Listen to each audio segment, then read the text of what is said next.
see. All right. TikTok is connected. StreamYard is connected. Let's see if I can get Instagram connected. Okay. So I think we're all good. Okay. All right. I think we're all good. I'm going to give it a second. Get all my notes and all my goodies. Greetings and salutations. Alafia, Agbo Ato. Let's see. Alafia. Happy, what is this, Thursday? Happy Thursday. TikTok is first on the scene. TikTok is first on the scene as per usual. As per usual. Let me let a couple of my peoples. How do I do this from here? And I don't want to do a poll. I want to share. Oh, there it is. Boom. Boom. There we go. All right, cool. All right, so now that I got some folks in here from TikTok, good morning, happy Thursday. Hope this finds everybody doing well. This is Ianifa Onwini Adina Faomi Shango. Is this, no, this is not my first live since I changed my name. So yeah, I don't know. I was about to say, is this my first live since I changed my name? No, I don't think so. So it is Thursday, my personal Sunday, and this morning I woke up and I was like, I'm doing enrollment. There's a new enrollment window for my mentorship program, and I wanted to talk about the program today. So if you're new here, I hope that you will give us a follow, tap the screen, hit us with some likes. I am greatly appreciative for all the engagement on all the platforms. I can't see all the comments on all of them. So if you comment like on Facebook or YouTube or Instagram and I don't see it, I'm not ignoring you. I promise you. It's just that the way the comments come through on StreamYard, I can't see them. And I'm logged into TikTok directly. So that's why I can see the comments on TikTok. But do leave them because when I go look at the playback, I can actually see your comments. Good morning, Cezanne. Okay, so from self to source with Ifa. This is my self-love and spiritual awakening journey program. I feel like calling it a mentorship program. Agbo Ato, my dear. Calling it a mentorship program is almost like a misnomer. And so I wanted to give it's a self-love and spiritual journey. That is what the program is. And so it's getting here to a full 1 year. I launched this program in May of last year. Well, the program kicked off May of last year. I launched it and put it out there in March. And here we are a year later. I currently have maybe 19 folks, maybe 19 folks in the program right now. I have 2 that are getting ready to graduate out of the program. And so I'm like, it's time for me to go ahead and do another like big start of the year enrollment window to allow folks to come into the program. So you can join at any time in the year. I am going ahead and like officially saying, hey, the doors are open. I am accepting more students into the program. So I want to say, well, like, why should we enroll? Why should we even bother coming to this program? And I said, you know what?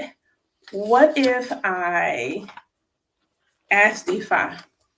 So for those who are new here, hi, I am an Ianifa. I am a working Ifa priestess in the Black American diaspora. I am the, what's the word, perfect word, mother, founder of Temple Egbe Ori Egun Ofo Ashe. The temple is my spiritual community. The Ile is the school.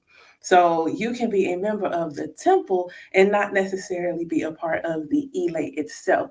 You may just want to come to our worship services or the occasional, I try to do a class or something once a month. You may want to come to those. So there is the differentiation. You can come and engage with the temple all day and not necessarily be one of my godchildren or one of my official students. Thank you for the likes. So with that in mind, let's talk about the mentorship program. So, from self to source with EFI is a self love journey and a spiritual journey. This program, though EFI is in the name, is not a recruitment campaign for the tradition. It doesn't need one. You're going to either be aligned and want to be a devotee or you are not. Self love is the roots and foundation of the program. It is what we build everything on top of. Ifa is the soil nurturing those roots. It is the soul food that the roots are taking in to allow the trees that are meant to grow in my garden to grow. Some of these trees are oaks, some of them are redwoods, some of them are boba trees. But at the end of the day, all of my godchildren, all of my students in the program are all growing through themselves. I ask a lot of them. I ask themselves of them. When I ask, hey, what do you want? What do I ask of you? If I'm asking, like, you want to be one of my godchildren, you want to be in the program, what do I ask yourself. I ask of you yourself because that is what Ifa asks of you. Ifa only asks you of you. Ifa asks you to be yourself, your full, true, most authentic self. That's why it is the nourishment for self-love. It is the nourishment for self love. And when you build a relationship with the divine, where self love is the roots, the foundation, the thing that gives everything else that structure, you are able to stretch and reach even further to the divine than you ever thought you could. So when I launched the program, I initially was not thinking of, oh, I'm going to have an elay. I just like to teach. And I just like to support people. I am a spiritual awakening doula. As a cycle pump, I guide energy. I move energy. I move souls and spirits. And I do that whether they are transitioning or into from the physical to the ancestral realm, or I do that whether they're going to go from this stage of their life to the next stage of their life. Either way, that is what I do. And so when I first wrote the program, I wrote the program through the lens of what can I do that is in alignment with who I am. If I had to say anything, I said I'm probably a self-love priestess. And that is the lens in which I teach EFI is through the lens of self-love. And in doing that, I realized my own journey, that's how it began. And that's what got me to EFI. And that's why when you hear some of these stories about people going through initiation and they're like, oh my God, it was just, I was like broken apart, and da, da, da. I don't have that experience. But I also have a very different experience from some people leading up to that moment. So I wrote the program based upon what are the things that I did that I felt like made that experience different for me going into that. But I also realized the medicine of Ifa is nourishment to anyone who is willing to take it. You don't have to be in the tradition as a devotee for the principles of Ifa to apply and offer nourishment, growth, enhancement to your life. So I decided to go to Ifa today. So that's what I'm going to talk about in part. The beginning is what does Ifa say? So I went to Ifa. I did divination this morning, and I cast my Okwele, and I said, Ifa, why is it beneficial, or rather, how does it align to the destiny of those meant to come to my mentorship program, who are coming to choose me as their EI? How does it align to their destiny when they are not a devotee or planning to be a devotee in the tradition? Because I have at least three goddaughters who are not trying to be devotees of the tradition. I am their elder. I support them in their journey to themselves. And that is why they're in the program. They participate in the things we do. They come to the worship service and things like that, but that is not in their journey at this time for them to get their hand, or it is not in their journey at this time to receive Orisha. That's not in their journey at this time. It doesn't negate their involvement in the community and support, but they're not technically devotees. So I was like, what is it for them?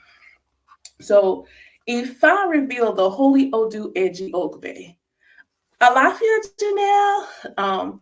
So I like, let me just, for those of you who don't know what an Odu is, let me When you get a divination and you receive what's called an Odu, for this is for my non-Ifa devotees. Those of you who don't know the tradition, never got an Ifa divination. The Odu, to give it into a term that you would understand, is scripture. It is scripture. And there's verses, there's chapters, there's books. It is scripture. And so when we do divination, what is revealed to us is a part of that scripture that is going to align to the message that is meant to be received by the person receiving the divination, whether it is divination that's been done for yourself, a divination that you as the owl is doing for a client. So when I ask, this is for anyone who's meant to come to me and come through my program. If you've been thinking about it, you've been an inkling, like, dang, I think I should do, but I don't know. But I don't necessarily want to go into E5. You don't have to. This is your answer. Edgy Ogbe. Edgy Ogbe is the first book, the first chapter, the first set of verses in their holy oracle. I just want you to think about the significance of that. It is the first. It is the one that comes before all others. So the first thing that you get when you come and you decide to be one of my students is this honor and this prestige. Like you come, like this comes before all others. There is no Odu more honored and respected than Eji Ogbe. So when Eji Ogbe, blah, and I'm just like, oh, first off, it's a Meji. So getting a Meji in general, for those of you who understand tarot, there are major arcana. Major arcana indicate powerful moments, transformations, and significant situations when they come up in a reading or divination. This is the same thing. And to get the most major of all major indicates an even more significant message being received. And I'm like, okay, um, so is this an E-ray? And then when you get like Ashe, it's an E-ray, and I'm just like, I already knew that, but I gotta ask, is this an E-ray? So E-ray means it's coming, manifesting a good fortune. There is a balance, there's light and dark, positive and negative, easy and hard. There's always a balance to the things. So you have to ask and check and say, how is this coming? This is coming with good fortune. It is coming with an abundance of good fortune.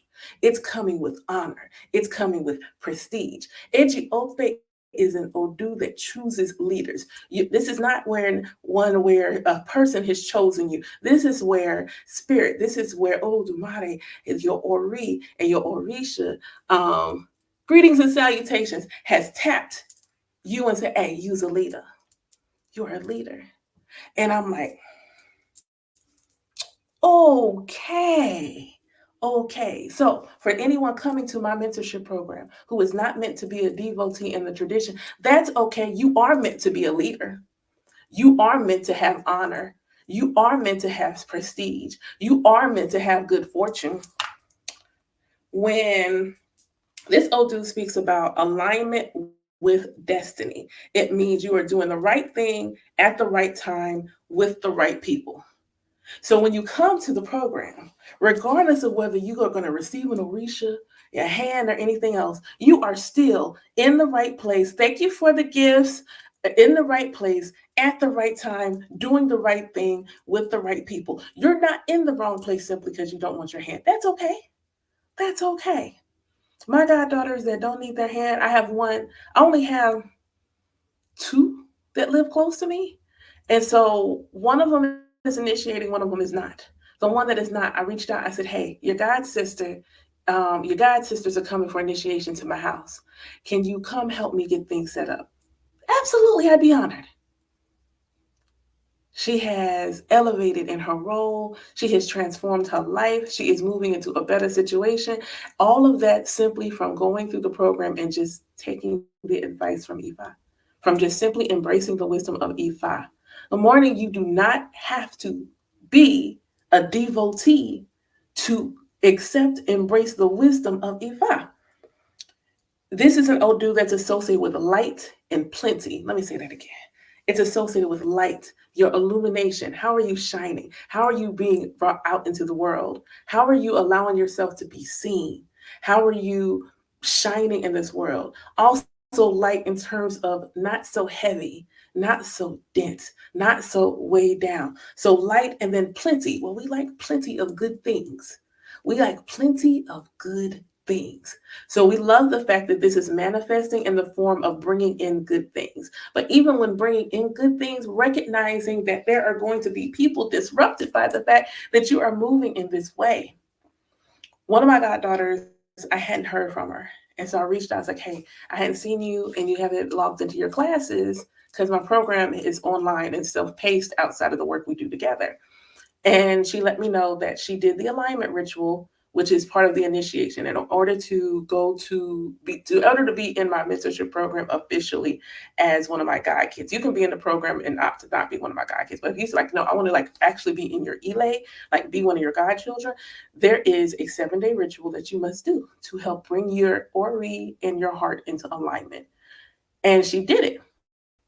And she realized how much mess she had been accepting in her life from people, from just experiences, how much mess. So what started to happen? Those people had to go because she was no longer in alignment with them. Those people had to go. She had to shed those people from her experience. And that's challenging and that is hard. And so she's going through her grieving process. But the beautiful thing that I told her this morning is that you are not alone. We have all had to go through this shedding and this releasing and this grieving. But the beauty of coming to an ATR, any ATR, so not just E5, is that you do not have to do it alone. The power of Black people as a whole across the globe has been our ability to rally together when it when it really counts. So I told her to reach out, post in the group, and let your God siblings know what's going on with you so that they can come to you and offer the support that you didn't realize you could actually have in your life. It's Angie Ogbe talks about understanding balance and harmony. This Odu is balanced and harmony. So even though it's a masculine energy, this masculine energy is not overwhelming. It is bright and shining.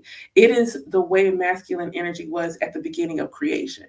So at the beginning of creation, according to the Yoruba creation myth, the metaphysical version. So not the Orisha story, but the one like metaphysical part of it, where the calabash is present. So the calabash is darkness. There's this darkness is there, feminine energy. They're beginning before anything else, before light was introduced, there was nothing but feminine energy. No boundaries, no time, just simply existence.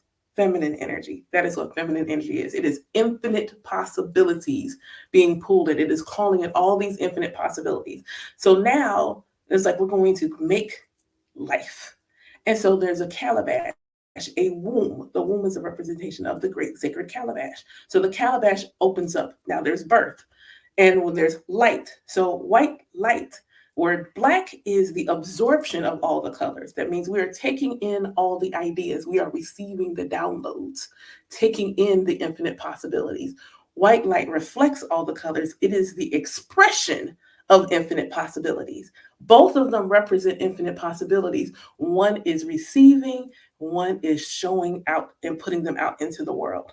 So Edgy Ogbe is the reflection of infinite possibilities being put out into the world. So if you are someone that comes to my mentorship program, but you're not planning to be a devotee, that's okay. You are still aligning to infinite possibilities and how you're going to express into the world. But there's balance in that.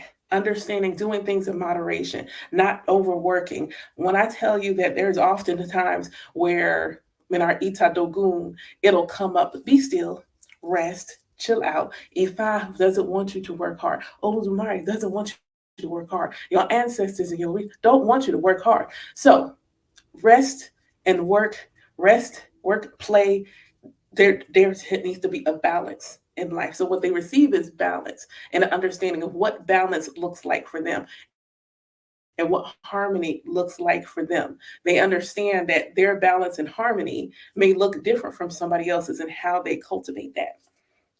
It is an Odu that speaks of high ethical standards. Iwa Pele. Iwa Pele is not I am holier than thou. Iwa Pele is I am I.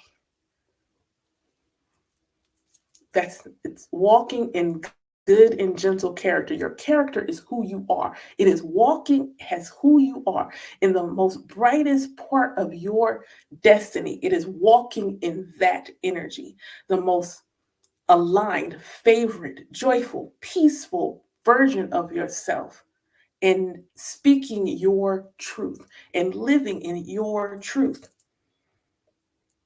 It's enlightenment and abundance. So again, you get all of this and you're not even becoming a devotee. This says the medicine of Ifa is going to come to you regardless.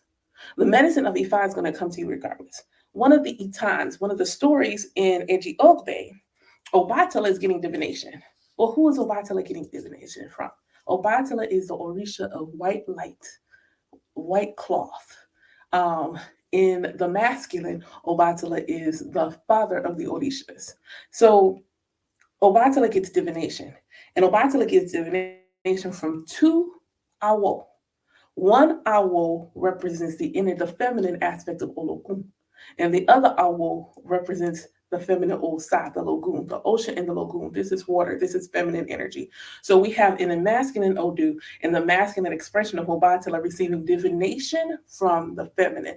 This is be able to take wisdom from feminine energy and then apply it and manifest it in the masculine. It speaks about honor and glory, being set above all others. It's an Odu of a leader's abundance and blessings. It also comes with heavy protection. It comes from medicine that offers you protection from illness, protection from disease, protection from evil. It also talks about how you use your words. So if you are someone that comes and joins my program, especially if you decide to join the program and be a member of my Ile's name is Ile Egbe Ori Egun Ofo Ashe. Ofo Ashe is the power of the word. We understand in my lineage, you got to be mindful of how you use your words. You have to be mindful of how you think and how you speak. And so we do a lot of work around making sure we are speaking positively, that uh, Alafia. So that we are speaking positively, that we are not using our words in self-hexing. I let them know there is no negative energy attacking you. You are attacking yourself. There's no negative energy attack. You are attacking yourself. And because you attack yourself, you allow yourself to be susceptible to everybody else's mess. It's you. You are the drama. And once they recognize that, then speaking differently, and that's like we just did a head and heart alignment ritual. When it came to the eclipse, I cast Ifa. I said, what do we need to know in the United States? I cast Ifa for the country about this eclipse because there's a lot of people talking unnecessary, negative, fear mongering mess. What do we need to know? And I asked, and when I got the Odu, I said, is this coming in E-ray? And it came in E-ray. That means it came in good fortune. That means the eclipse, according to the word of Ifa, was bringing about good fortune. But you needed to be in alignment to receive it.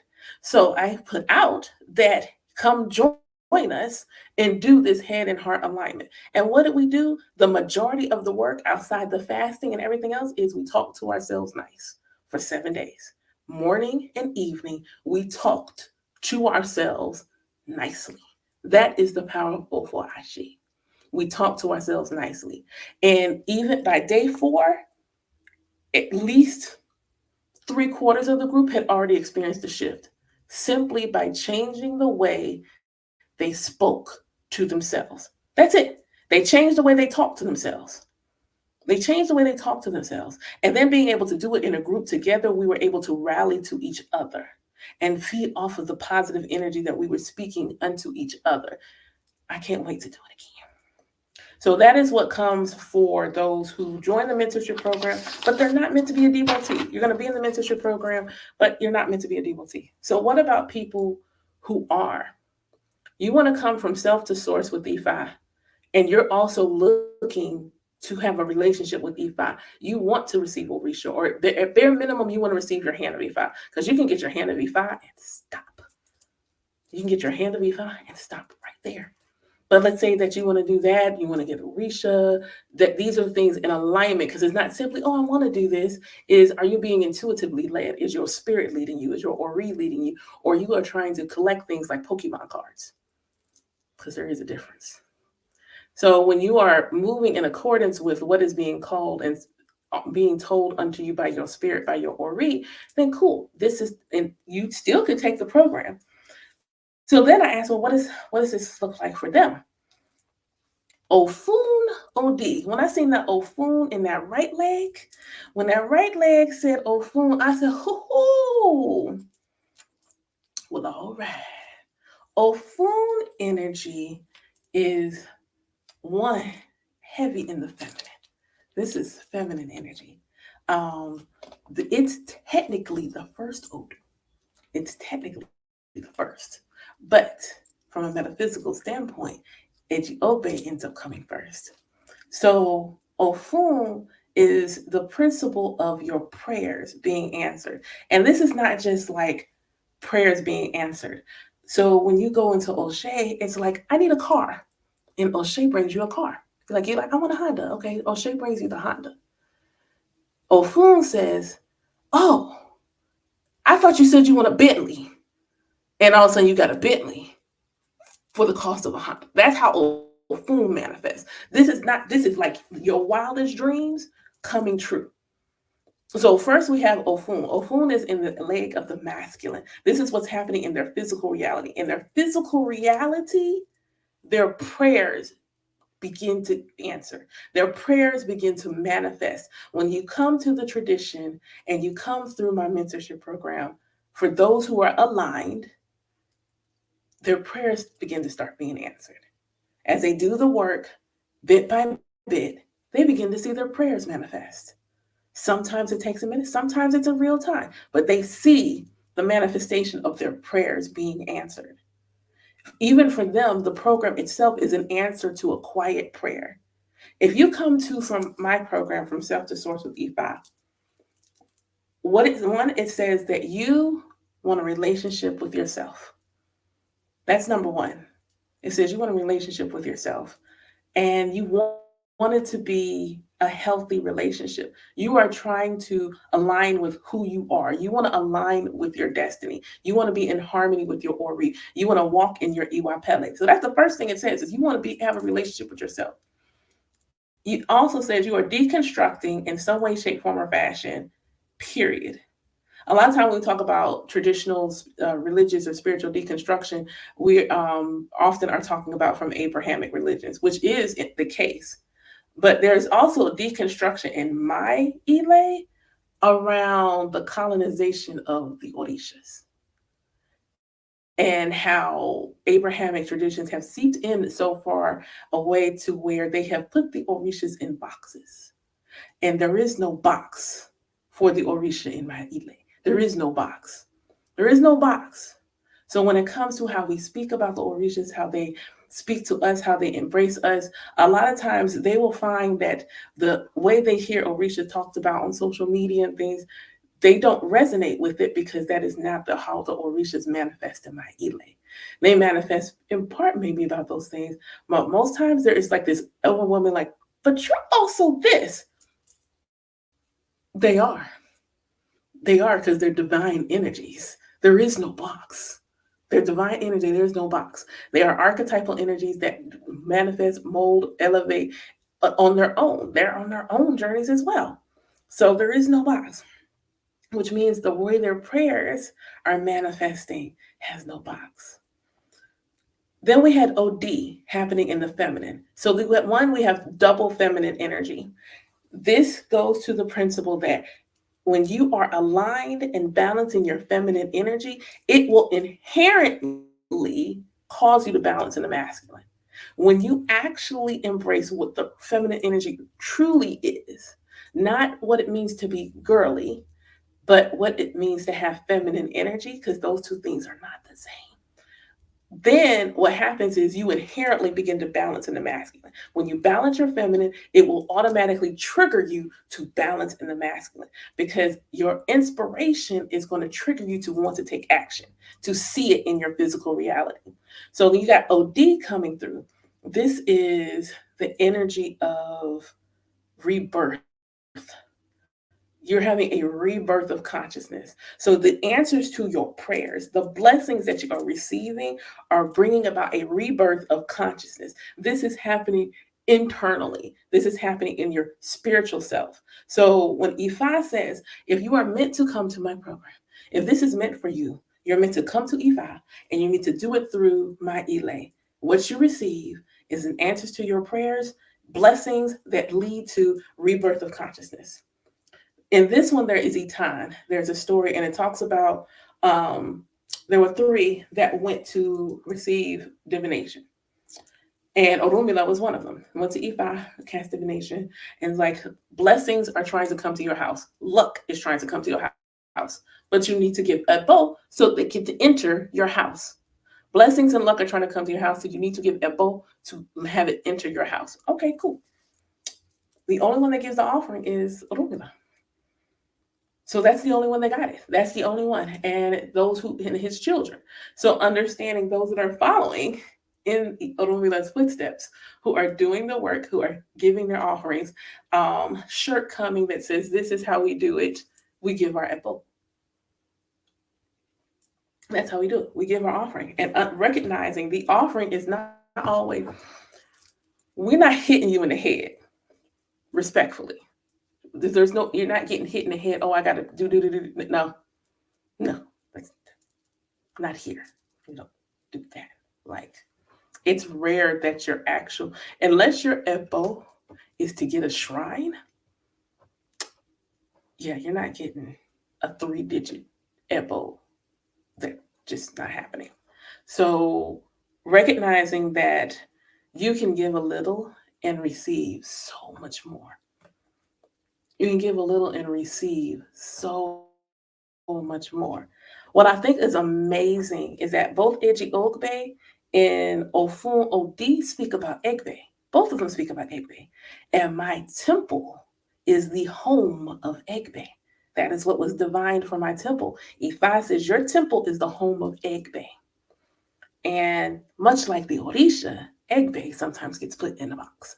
So to receive that to come down, like your temple is the home of Egbe. And then also to recognize that almost all of my godchildren are either Ialote Egbe or one of the sub Egbes. And Ialote is the leader of Egbe on earth. So then to say the temple is that home, okay, alrighty. So if it's people who come, they will likely have a strong connection to Egbe because this is one of the Odus that are big. Both of those Odus actually indicate someone might need to receive Egbe. And what better place than the home of Egbe?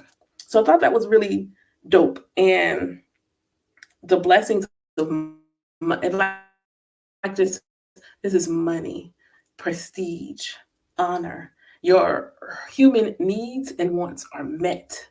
Your human needs and wants are met.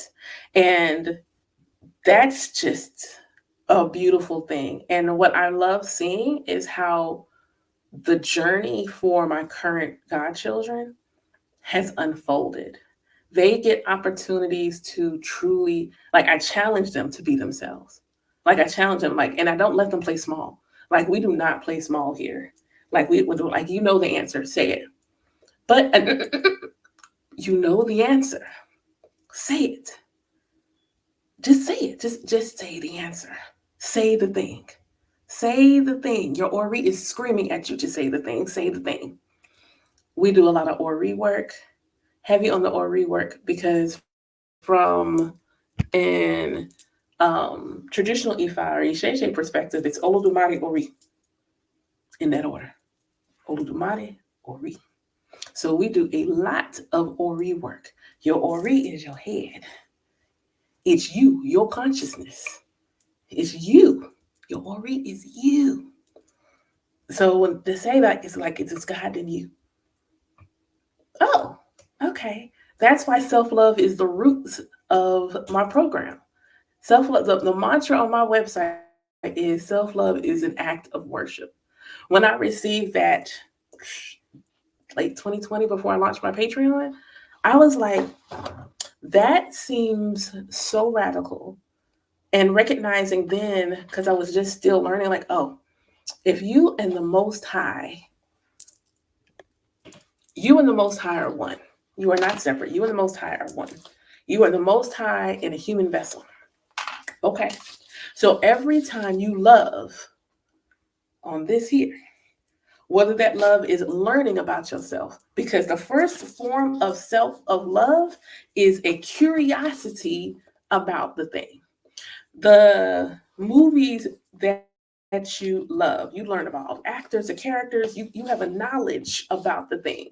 You have a knowledge about the song. You have learned, you love this song. What have you done? You have learned the song word for word. If it's a rap, you know every set of 16, you know what the punchline is, you know what the hook is. Why? Because you learned it. You learned it because you love it. One of the first forms of love is about learning about the thing. And that's what they learn in the program. The first step in my mentorship program, hello, ancestral arts. I ain't got my glasses on, sorry. The first step in the program is they have to do self-love work. And the first part of that work is they have to learn about themselves. So they get a very small, I don't charge enough for a big one. They get a real small astrology lesson. And they learn how to pull their sun, moon, rising, and midheaven, and the significations of such. Then they do their numerology and they learn how to do their life path number, birthday number, destiny number, and personality number and heart's desire. So 5 parts, 4 parts of their astrology birth chart, 5 parts of their numerology. They also learn their Myers-Briggs because there are practical personality tools, and then they look to see how all of these things are speaking about them and how they can see the overlap in the layers. They also learn how to pull their human design and their gene keys. Why so many modalities? One of them is going to be the thing that really gets them going. One of them is a thing. I have one who has developed 2 who are obsessed with human design. I didn't even give them journal prompts on human design. That's the thing that where they started and they dug more and they learned more and they didn't just learn about themselves. They took the knowledge and started to make it wisdom. They took action on what they were learning. They implemented the learning. That is how you go from knowledge to wisdom. They implemented the learning. There's one, and she says she has 4 pages of notes from her birth chart, just from the journal prompts that I gave her, and she started doing her children. I have one, it was numerology. She did her husband, her kids. She did everybody. Personally, I love them all. I like to spend time with all of them. But I knew there was going to be one that was going to stick in their craw. And they were like, I'm going to use this and learn as much as I can about myself. So they have developed an interest in who they are and how they are different from other people. That is the definition. Who you are and how you're different from other people is the definition of self. Adoring, admiring, having strong positive feelings for is love. Self-love is the enjoying of the learning that there is a passion and adoration about how you are different, who you are, and how you're different from other people. That is how the program begins. They build there. They build there. Then they go more into their self-awareness, more into their self-actualization, and they do shadow work. Then they do shadow work. And they do shadow work in a way where they give the journal prompts and things, but we talk about it and recognizing there is not a one size fits all way to do shadow work. There is not a one. That's the other download I didn't put. Okay, so y'all gonna get one of the downloads I was supposed to do as a post. There is not a one size fits all way to do shadow work. First off, what's your shadow? There's this thing here. There's light shining here, and then there's a shadow. Somewhere there might be something on the other side of this thing, but you can't see it because this obstruction, this thing obstructing the light, is keeping you from seeing what's on the other side. There's a thing obstructing light to keep you from seeing what's on the other side. Not all shadows are bad. I sat in the shadow of a tree the other day. It was quite lovely. Laid under there, I talked to the tree. Her name is Jenny, and we had a really amazing time. Shadow work is not about, oh my God, I have these things and they're all, no. There is power. There is wisdom lurking on the other side of this thing. Shadow work is knocking the thing down so that the light can come through more completely. That's what shadow work is. It is so that you can see yourself more completely, more clearly. You are giving illumination to that which has not been seen, that which has been rejected. You've put this wall in place and put all this stuff behind it. All this stuff is there, and you're doing the shadow work so that you can allow yourself to be seen. Allow yourself to be seen more completely by you. How you do that is going to vary. Journaling is an amazing thing because journaling takes things out of the ether and begins the process of bringing them into physical reality. It makes it tangible. So that's why journaling is such a powerful tool. But there may be other ways that you can do that shadow work. One is the first step is recognizing something that is a shadow. And so they do shadow work. After they've done the self love work, they do shadow work. Why? Because when they are feeling triggered by the shadow, they have the self love work to remind them that is not the totality of who they are. It is a part of who they are. They're bringing the two together to see them full selves.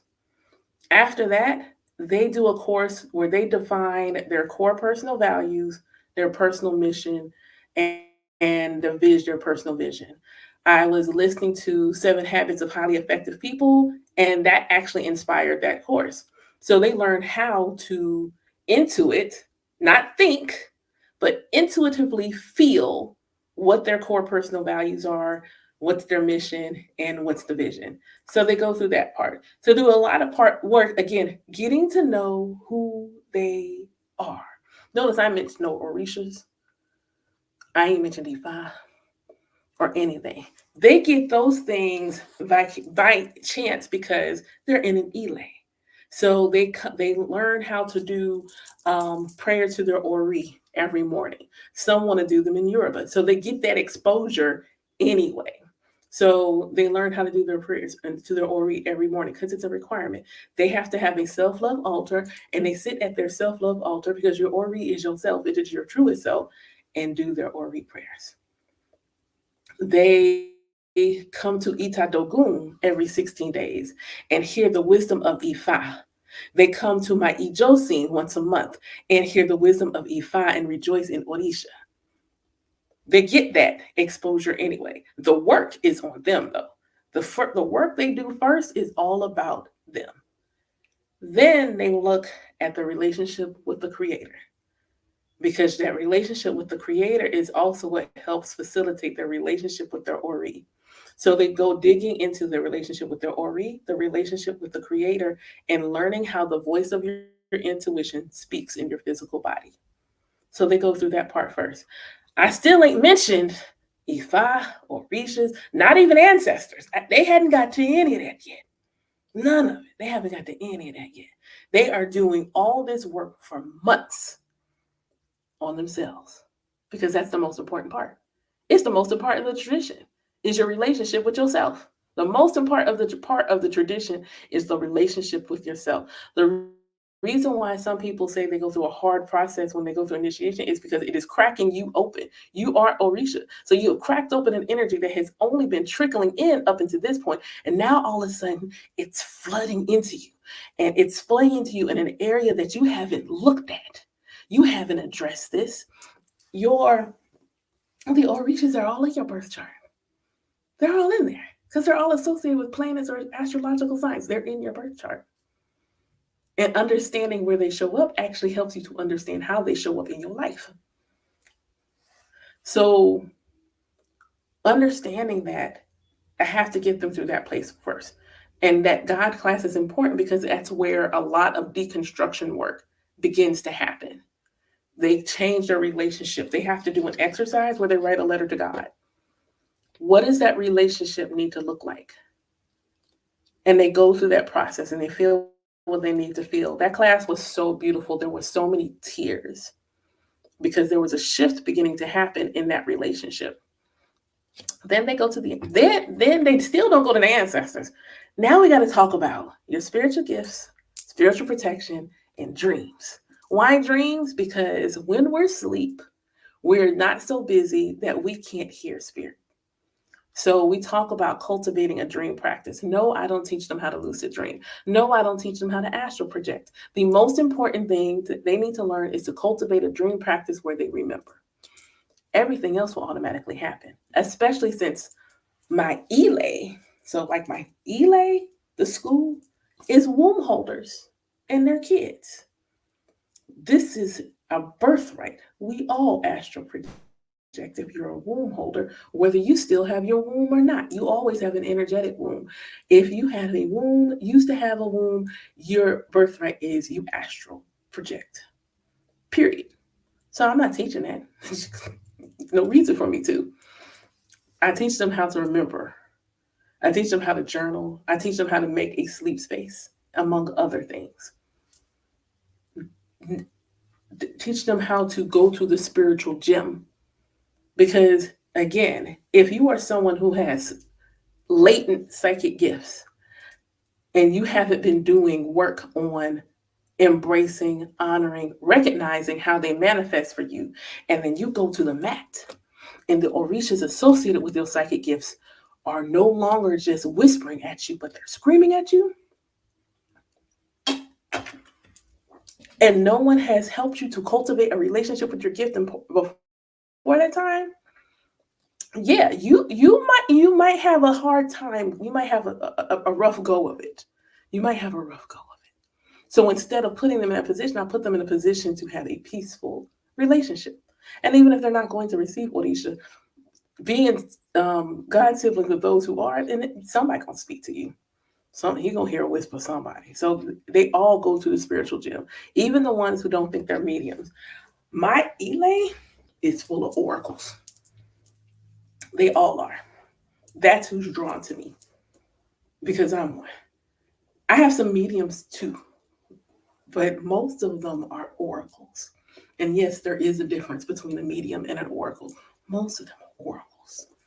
And so being able to understand their gift, how to work with their gift, how to use the gift and not let the gift use them, how to recognize they are the sovereign in the relationship with their spiritual court, that's the work they end up doing. Now they can go to ancestor veneration. Why? Because the ancestors are spirits. So they need to have all that stuff worked out before they start trying to tap into some spirits. So then they can go to ancestor veneration. And that part has easily been nuanced, and it's interesting to watch how it's been manifesting for them.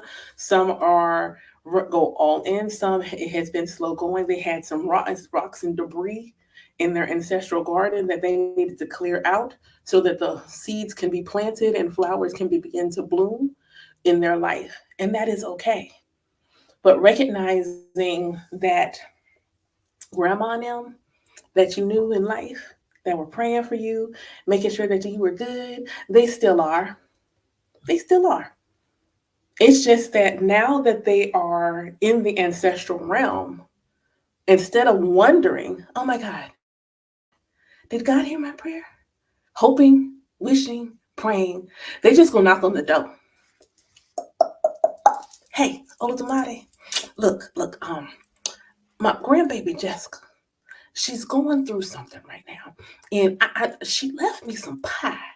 So I just want to make sure that I got to go ahead to like unleash a little bit of extra ashe, whisper in a couple of ears, and move some things for her. I'm good. Okay, cool. Thanks. They already got the answer. They not wondering, hoping, wishing, praying. They're in a position to knock on the door, and they can see things from a higher perspective. We talk about elevation work and when is the appropriate time and who could and should do elevation work. So they get that. They still ain't talked about Ifa. We still ain't talked about Orisha because they got to get all that foundational stuff done. They get all the foundational work done before we start talking about Ifa and Orisha. Why?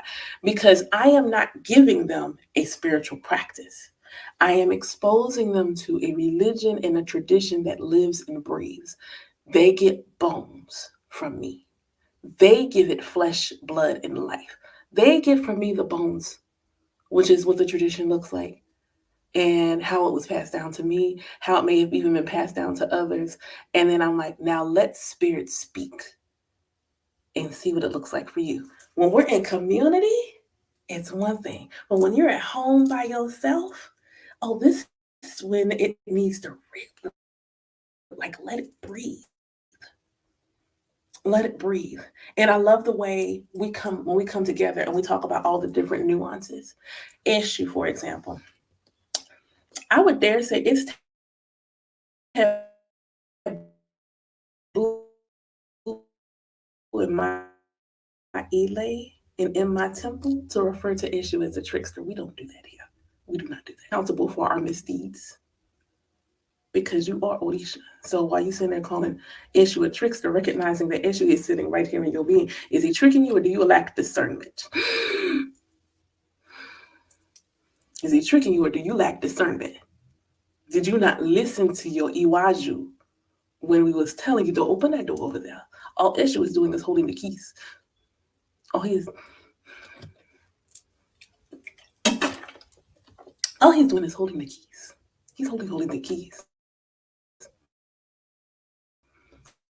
You still have to pick the key that you want to use. And your Ori has been saying, go this way, go this way, go that. But your hard-headed self is like, I'm gonna go over here. And then you've added issue. Because he handed you the key. You still had to open the door. You still had opportunity, even upon receiving the key, to not open that door. Chances are there were things that tried to stop you along the way, and your hard-headed self don't want to take personal accountability for the stuff that you did. See, it's different when you are not having a conscious spiritual awakening, when you are not in a tradition that has no bad guy.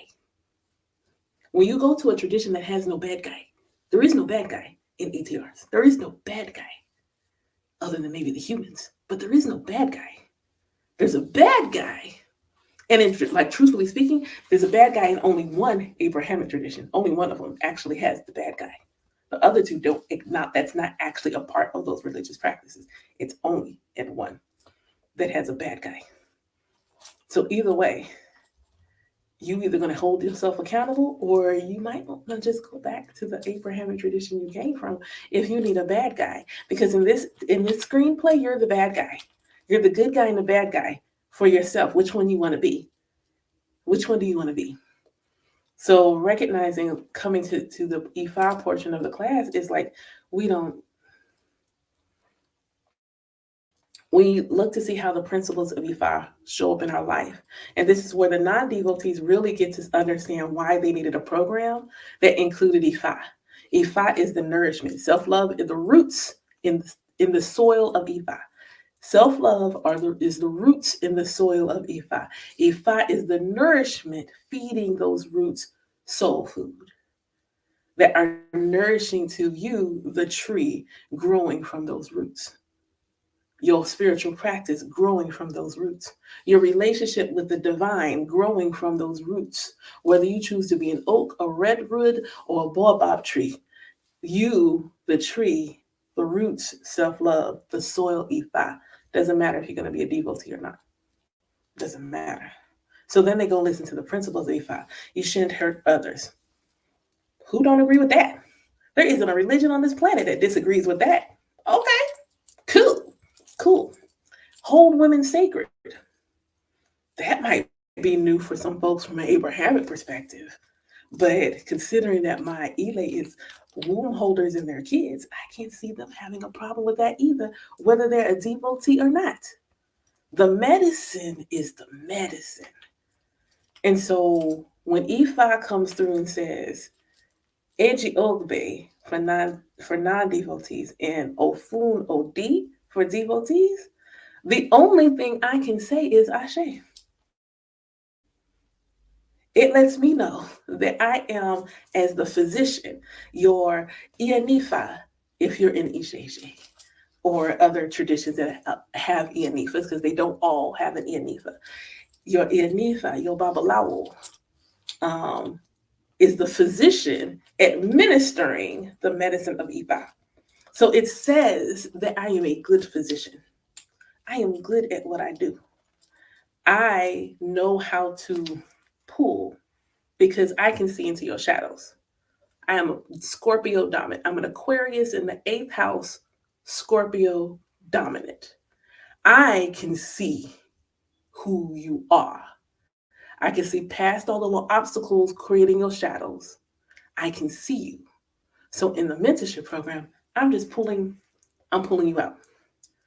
I am a spiritual illuminator. I'm a master 11 life path with a 22 personality number. I hold the candle and I put it to yours to light your flame, and then I teach you how to keep your own candle lit. I'm just simply, here you go. I got plenty of fire. I'm gonna light this joint. Now that I lit it, now I'm gonna help you keep it lit.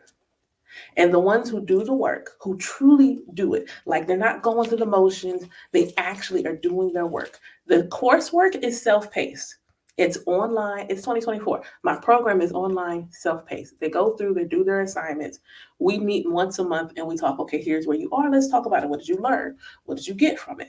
Did you do your journal prompts? Cool. I can tell when they've done the work. It shows physically. When we first did the head and heart alignment, I told all of them, like, why you look like you de-aged like 5 years? Why you look so young? Because Ori work will make you look younger. So they all of a sudden they all look young, like a bunch of kids. It's amazing. Black already don't crack. And I'm like, why all of y'all look like you younger? They did their time with me. They get divination from me once every 4 months for free. They get divination with from me. They get Ori cleanses from me. Occasionally, they get meditation and Reiki from me. I'm trying to support, and then I always tell them my program is not a substitution for therapy. It's actually one of the first things I say. One of the first things you see when you go on my mentorship program is this is not a substitution for therapy. In fact, I encourage doing both. And I encourage it again when they go to the shadow work session. Things are going to come up, but recognizing shadow work is not a one and done. There's always going to be something like, oh, that's there. Why? Because you are an emanation of the Most High in human form. One of the principles of Ifa and most other religions is you can't know God in totality. So if you're simply just God in a human body and you can't know God in totality, you are always going to learn something new about yourself. Because you're God in a human body. You're going to be a perpetual state of learning about yourself. Self-love is, I want to do that. Self-love is, I want to go dig into my shadows and see what's there so I can learn what it is and learn how to integrate it into my life in a healthy way. Self-love is, I want to learn why I should only take power naps and I shouldn't take long naps. I want to learn why in my dreams, I'm a savage, and why I'm so peaceful in my regular life. I want to learn why these things are. Why these things. I want to learn why, for the longest, it felt like I was on the defense with my mother. Why? Because I have an Aries moon. Aries is the god of war, and your moon represents your relationship with your mother or the nurturing parent. So for the longest, because when I didn't know what was happening, it was like every time she said something, I'm ready to defend myself. I'm ready. I wouldn't say fight, but I was absolutely ready to defend myself. Then I recognized the Aries moon and what it was saying to me. And then it was like, oh. And then I had a conversation. I was like, I need you to know energetically where I am. And I feel like having that conversation helped, like, heal some things. Even though I didn't necessarily get the response I actually wanted in the moment, I can feel the shift. There's a different difference in our interaction now. But I also now have a progressed Scorpio moon. That's interesting. That's interesting unto itself. But if I didn't have an interest in learning about myself, I wouldn't know that. And I would just be, you're still part of your co-creation process when you don't know, but I can intentionally co-create my reality. E5, as a practice, of a tradition, as something teaching in the class, says you can have whatever you like if it's in alignment with your destiny. You can have whatever you like in alignment with your destiny. I tell this story often because it speaks on the power of Ori. Nothing comes to you without the sanction of your head. And whether you decide to be a devotee or not, Modupuyo Alexis, thank you, daughter. Um, whether you come to the tradition or not, Ori work is for everybody. If you do Ori work and honor your ancestors and your Ekpe, and that's all you do, you'll do nothing else but walk in Iwapele, honor your Ori, your ancestors, and your Ekpe, you will end up elevating, aligning to your favorite destiny always. And everybody else is going to support you. You don't have to know. They're going to support you regardless. They're going to be all in your corner like, yes, you are walking in your Iwapele, I see you. They're going to support you. They're going to support you regardless. And recognize that your Ori, nothing happens without the sanction of your head.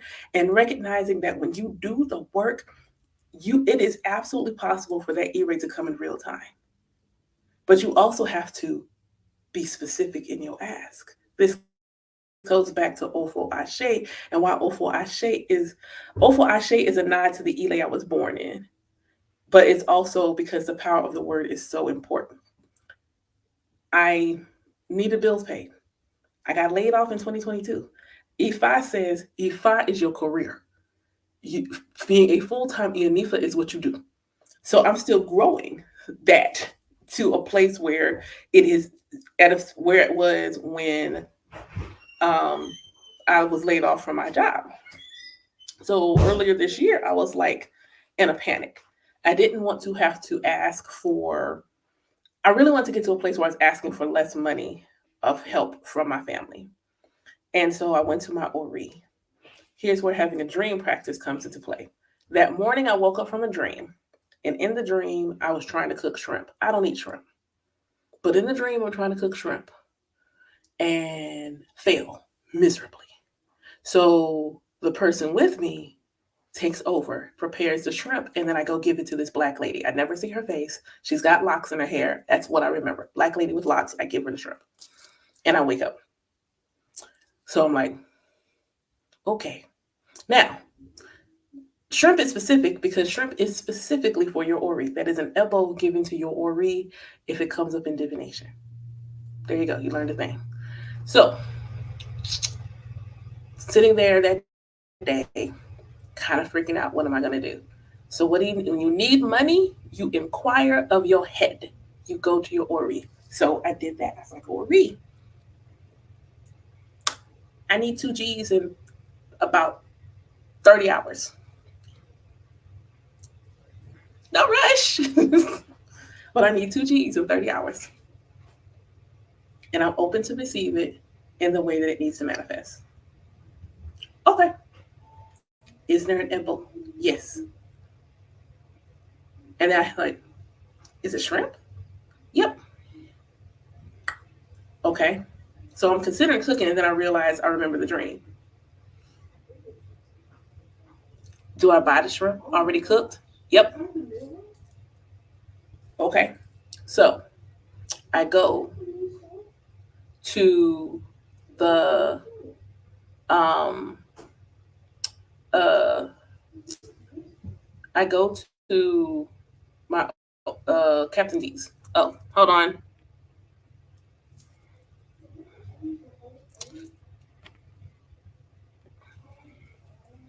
Sorry, TikTok wants you to verify. So, um, hold on a second, y'all. It's in my bathroom. That's not the new one. Okay. It's in my bathroom. Okay, I was like, I see. Oh. So, I go drive, spend like all of $5 on some shrimp. My Ori is pleased. So then I cast Ifa. So then I ask, okay, my Ori says it is nobody else. Because I asked, like, it's my ancestors. My Ori's like, nah, I got it. Okay. It's either around the tub. It might have been knocked into the tub, but it's over there. Oh, the green one was the one that was already in their bathroom. That one is probably the one sitting on the sink. No, I bought another green one. Oh, well, then no, I haven't seen that one. I saw one that was in the sink and their bathroom. It was completely empty. That's why I'm like, did they just use up a whole new bottle that hadn't been used up in the sink? That might have been Jaheen. Okay. Um, okay, sorry, y'all. So when I recognized that, it's just my Oria SC5, it's like, okay, is there anything else I need to be doing? Be open to receive a gift. Do not reject the gift and handle your business. That's it. No elbow, no nothing. Be open to receive the gift, handle your business. The oracle never lies. So the next morning, I get a phone call. It's for the car note. Initially, yeah, I didn't answer it, real talk. And I had to get like really, I thought about the Odoo and I was like, all right. So I call them back. And I let them know the truth. Like, yeah, I can't do both votes. And they're like, if you go ahead and knock out November, we can go ahead and have you skip December, but you got to pay November. That was almost everything I had in the bank at the time. And I was like, okay, all right, yeah. And I paid it. 2 hours later, I get a phone call. And we're talking. And they're like, you need anything, Ian? And I'm like, if I said don't reject the gift, I am so much against being a burden on other people. That is one of my lessons in this life. But this is also a life where I am supposed to receive. It is a life, I'm in a lifetime where I am supposed to receive.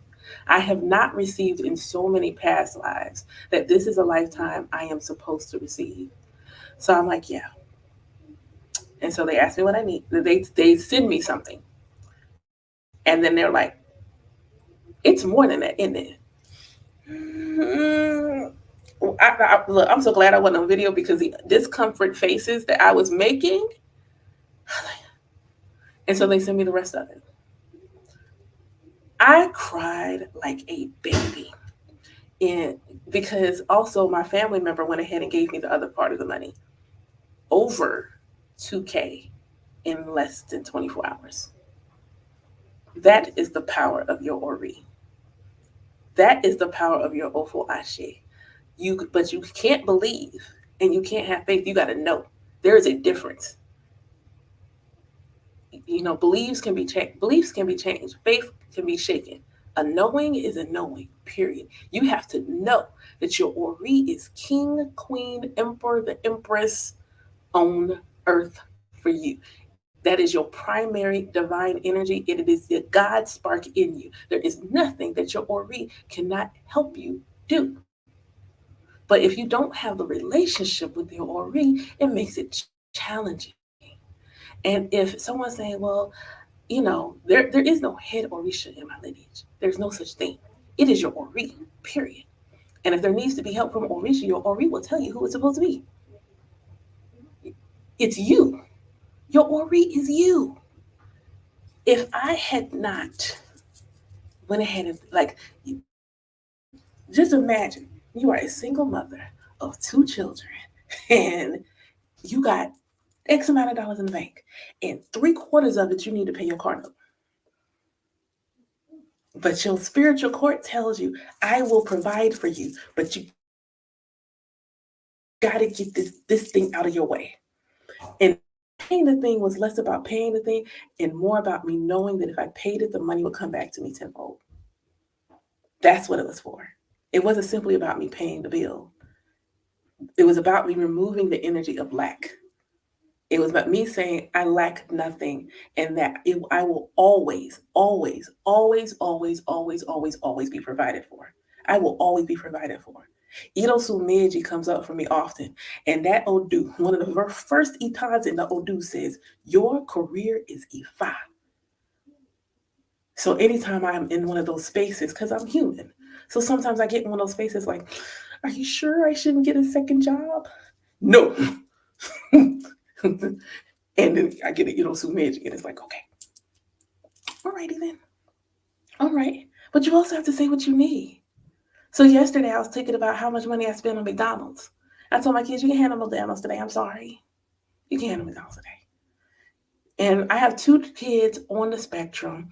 One is a severely picky eater. He is an automatic rejection to food, automatic on sight. It has nothing to do with taste, texture, smell. It is visual, on sight rejection of food. I cannot tell you how challenging that is when before the autism set in, he ate everything. He was Mikey. He ate everything. And now he's got maybe 10 good things that he eats on a regular basis. But he's healthy. The doctors say everything looks good. But all he want to eat is, french fries, chips, chicken nuggets, and occasionally some fresh fruits. I'm like, okay. So I said, Ori, if it is in alignment with their destiny for me to provide them french fries, chicken nuggets, and buffalo sauce, I need an extra $400 a month in income. Okay, that's what I need. Extra four every month in income to pay for it. That's what I need. All right, cool. I still got other bills to pay. So I was also calculating bills. I was like, okay, I need to make this. This is what I have left. Oh, okay. I think I'm cutting it close. I'm cutting it close, cutting it close. This is my 3-year anniversary of my business. Officially, it was the 16th. 16th was a solo return of my company. And I said, oh, I'm going to do some specials. I always do solo return specials. So, like, divination right now is only $70. You can get an E5 divination from me for only $70. And I'm running a tarot special because I don't offer tarot readings on my website. So, the only way you can get a tarot reading right now is through the special. I hadn't posted it. I just started typing it up because I heard my Ori say I needed to get it together. So, in the midst of getting it together, I get a phone call on my business number. So I go to phone call on my business number, and it's somebody who wants a reading. I don't recognize their name from TikTok or anything because it's generally love you TikTok where y'all. That's generally where a lot of my randoms come from. But y'all don't normally call me. The link to pay for readings in my bio, so most of y'all just pay me, and then I got to reach out, schedule. So I go and I'm like, hey, where did you find me at? Google.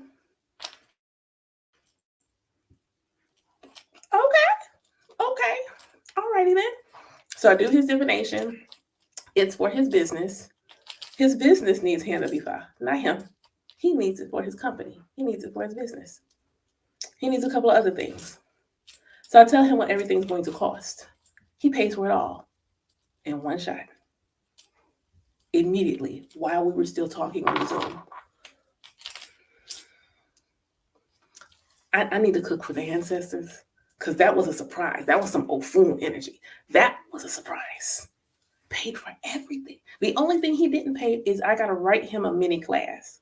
I need to write him a mini class on Ori and the ancestors. I'm going to pull from stuff I already have, but I need to put something together for him so that he can have that. The only thing he didn't pay for was that. He paid everything else.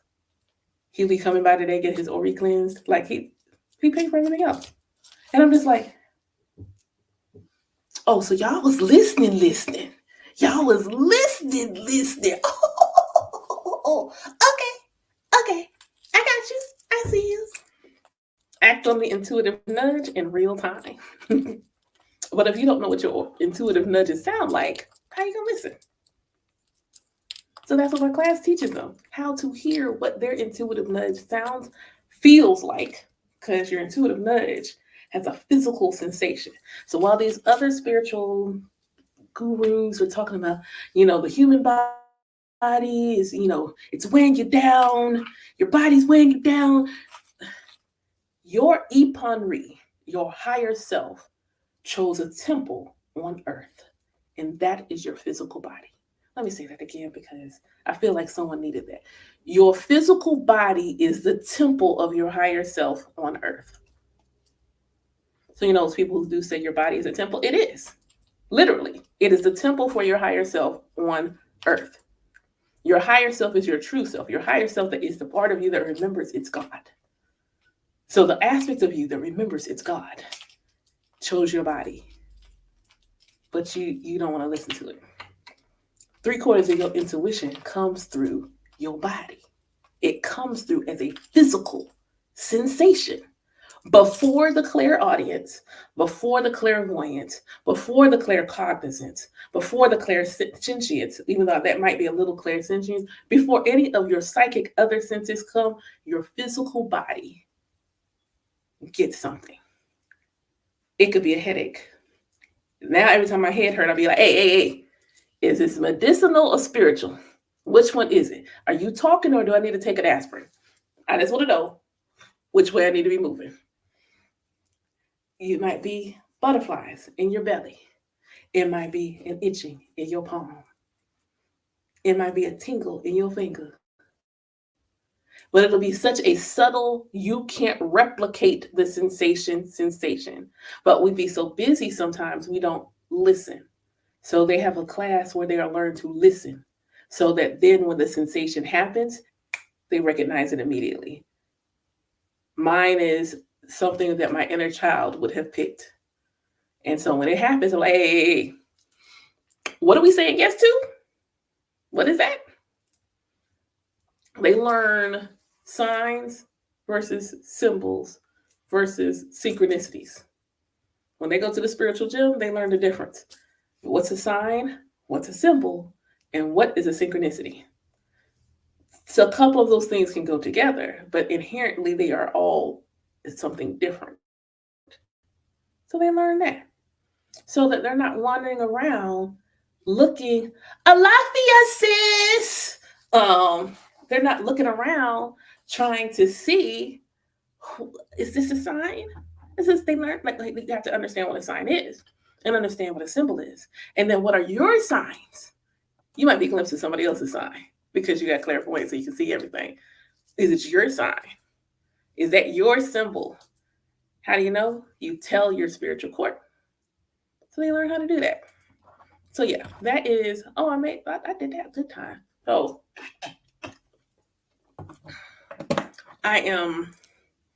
I'm grateful to the ones who have been on this journey, especially the ones that came in when I first started. When I first started, I have to give a shout out to my. There's only two of my godkids that have been here, that been with me the whole 12 months, and I wasn't trying to handle godkids. I was gonna have students. They said, "I think you're my godmother." Are you sure? And then I cast Defy, and Defy was like, "Yeah," and I'm just like, "What are you doing? What do you mean?" And then Defy was like, "What's the difference?" I don't like how logical you are. I don't like it. I don't like it because that's really a logical response. What's the difference? There isn't one, other than me accepting the mantle for which I have, except me walking in the fullness. See, if I call you just a student, that's safe. Okay, cool. I can say students. It's a different kind of energy when I say I have 19 goddaughter, not counting their children that are also my godchildren. It hit a little different if I say it that way. I got 19 students, okay. I got 19 god kids. It's a little different. It's a little different energy. Indeed. And so I'm like, okay. All right, all right. Go ahead and be Ia, be mother.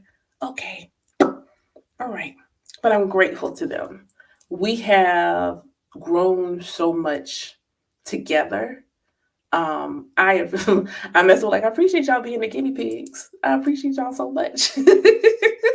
I appreciate them. But the blessings that EFI has given me over the last year of me honoring who I am, it has been, you know, I ain't got $1 million in the bank, but I feel like it. I feel like $1 million. I feel like there isn't anything I can't do. It's just me getting out of the way to do it. That's it. It's not that I can't do it. It is me moving out my own way and just doing it. And simply just doing it. And when I'm out my own way, when I'm really out my way, like, ooh, ooh, divine risings, when I'm out my way, Oh, it's real, like real time. Real time. That's not a brag, that's facts. It is real time manifestations. And even if it's something that's a long term manifestation, I can see the the the sproutlings of it. I could see it sprouting. I can already see it. So I'm grateful to Ifa for challenging me to be myself. That's it. Like doing the mentorship program, candle work. Alexis, your stuff is in the mail. The candle work and things like that. Um, it is just me being myself. Like if I doesn't ask me to be anything else but me, nothing else but me. I had to go to the store and I asked one of my god kids to go because I'm not allowed to go in that store. Not for a bad thing; it's an energetic thing. I can't go in that store. So I asked her to go get something for me, and so we go to the store. But when I pick her up, she's like, "So you just okay? Why? Because she get in the car. I think I was either listening to Lil Wayne. Um, I might have pulled up. Jeezy was on when I pulled up. Like I'm like, meet me in the trap. It's going down. It's still playing in my car. It's still playing. I may not listen to it every day, but when the mood strikes, it's in the car. It's meet me in the trap. It's going down.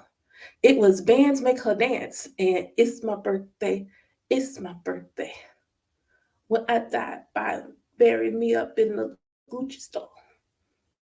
Yeah, that was what was going down because I was in a rap and hip hop mood yesterday. The rap beef got me like, yo, I need to hear good six. I need to hear several good 16s back to back. Ah, Rich Risings, Crystal. Like I had to do that. I had to get it in. Ifa doesn't want me to be somebody else. Ifa wants me to be me. Ifa wants me to be me. Recognize that when I shade some good evil. Like when my god kids, the ones that's in here, will let you know. When I am in class, I am Ia, but I'm also still very much me.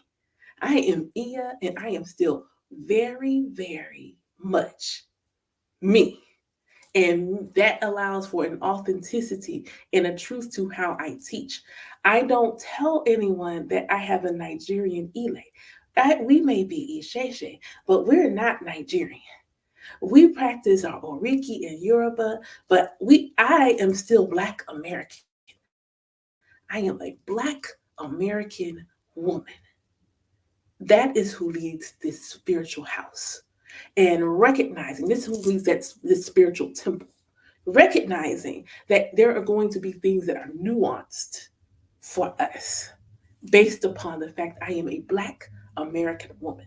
So then when Spirit speaks to me, it speaks to me because, Ish was a polyglot. So when Spirit speaks to me, it speaks to me through the voice of Black America. It speaks to me in that voice. And so when I need to get a message across, and I'm sitting here and I'm like, we're gonna elevate. Like we're gonna go on this journey, and then all of a sudden we're going on a trip in our favorite rocket ship, zooming through the sky. And my godchildren all know to say little Einsteins because we don't need negativity. You need to know, jump in with the little Einsteins. Like, like that's what you're supposed to say. That's what you're supposed to say. So they're used to it. I let them know we're all a little neuro spicy. We're all a little neuro spicy. If it ain't us, it's our kids. We're all a little neuro spicy, and that's the beauty of it. Like you ain't gotta be anything but you. You ain't gotta be anything but you, and that's the beauty of E5. And I'm like, if you want you, like you, like you could do worse. You could do worse in terms of a spiritual godmother. You could do worse. You could even do better. I am only meant for who I am meant for. And my friend who was a babalawo gave that to me. He told me a story, and Orumila asked him asked, how can I best be of service to people? Orumila was, the one everybody came to Orumila with the problems and all of these things. Like, how can I best be that support? How can I be the best person that they come to? How can I do that? So Ifa tells him to give them Epo. He gives his Epo. And what comes up is that Eshu is only going to allow people who are meant to go through the transformation, elevation, who are meant for that medicine to come to him. So that may cause things to be slow going, but recognizing the longevity that that creates. The longevity is like it becomes alien superstar. Okay, I'm not gonna sing because like we, it, you don't have to be isolated, sugar plum. We don't we do not do that here. We be on this spiritual like I think the beauty of my program and the Elay is that there is a community space that um they can share in. Like that they can share in. Like they posted in a group, it's like, yo, I had this weird dream and this is what was going on. Anybody got an idea? Or they'll post in the space and like, I feel blah blah blah blah blah. Anybody else been feeling the same way? And when you go on a spiritual journey, a lot of times it's like, who's my people? Who's my community? So I'll tell you how you know for sure. Like one, like for those who weren't at the beginning, for those who have been here since the beginning, thank you. I ask a lot of my goddaughters. I ask a lot. And what I ask is they must be them in their fullness. I do not allow them to play small. I do not allow them to shrink. I do not allow them to negatively self talk. They must be them in their richest, fullest, most vibrant, abundant selves. That is a requirement. They must venerate themselves. They have to have a self love altar. They must venerate themselves. Required, requirement. And they must do the work. I wrote that mentorship, I wrote the coursework. Not for myself, I've already done it. The course is not for me. I mean, yeah, y'all taking the course helps bills, but the actual work itself, it's not for me, it's for you. So do the work. Oh, that's crazy. Agbo atoke. Um, it's to do the work. It's to do the work. That's the ask. Is do your work. And so, okay, I want to say this. Yesterday, I sent email to those on my mailing list. If you're not on my mailing list, what are you doing with your life? But those of you, those people who are on my mailing list, I actually sent the email yesterday that the doors were open for my mentorship program. The doors are open. I'm currently accepting uh, people into the mentorship program right now. Spaces are limited, but I do have spaces available. If you are not sure, it is a perfect time to get divination from me because it's on sale for $70. And if the only question, me, I am Ianifa Owini Adinafa Omi Yemoja Shango. I am Omo Shango. So if I was going to describe a child of Yemoja, me. But it depends because in my community, there's no box for the Orisha. And um, so describing them, you probably have strong cancer placements. So this is you should look at your birth chart. Um, so I'm gonna tell you, if people say Yemoja cries a lot, some do. So I do because I am a Cancer rising. Cancer is the zodiac sign associated with Yemoja. Yemoja is also associated with the moon, specifically the full moon. And so when you put those things together, there could be an aspect of her And depending on what else is going on in your energetic makeup, that will trigger that specific energy to be elevated because it does have an association with Yemoja. But not all children of Yemoja cry a lot because I have a couple of goddaughters who don't, rarely do. Only recently in those last few sessions have what they said they've been in their feelings. But in a general sense, that's why I said I would look for Cancer in your birth chart because it is as much of being a child of Yemoja as it is what is Cancer doing in your birth chart for why you feel the feels the way that you do. Yemoja is also a call to have boundaries.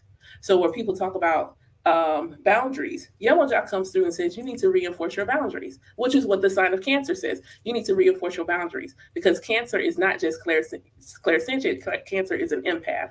So a lot of times the crying, is it your own?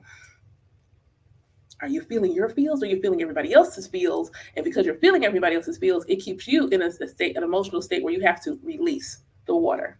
You have to release the water, i.e., cry. But I would say things that people don't talk about for Yemoja are things like she is supremely intelligent and she knows how to make use of money well. So whereas you gonna cry a lot. She's severely intelligent. She likes to learn. She likes to learn. And this is me talking about me as Yemoja. This is me talking about me as Yemoja.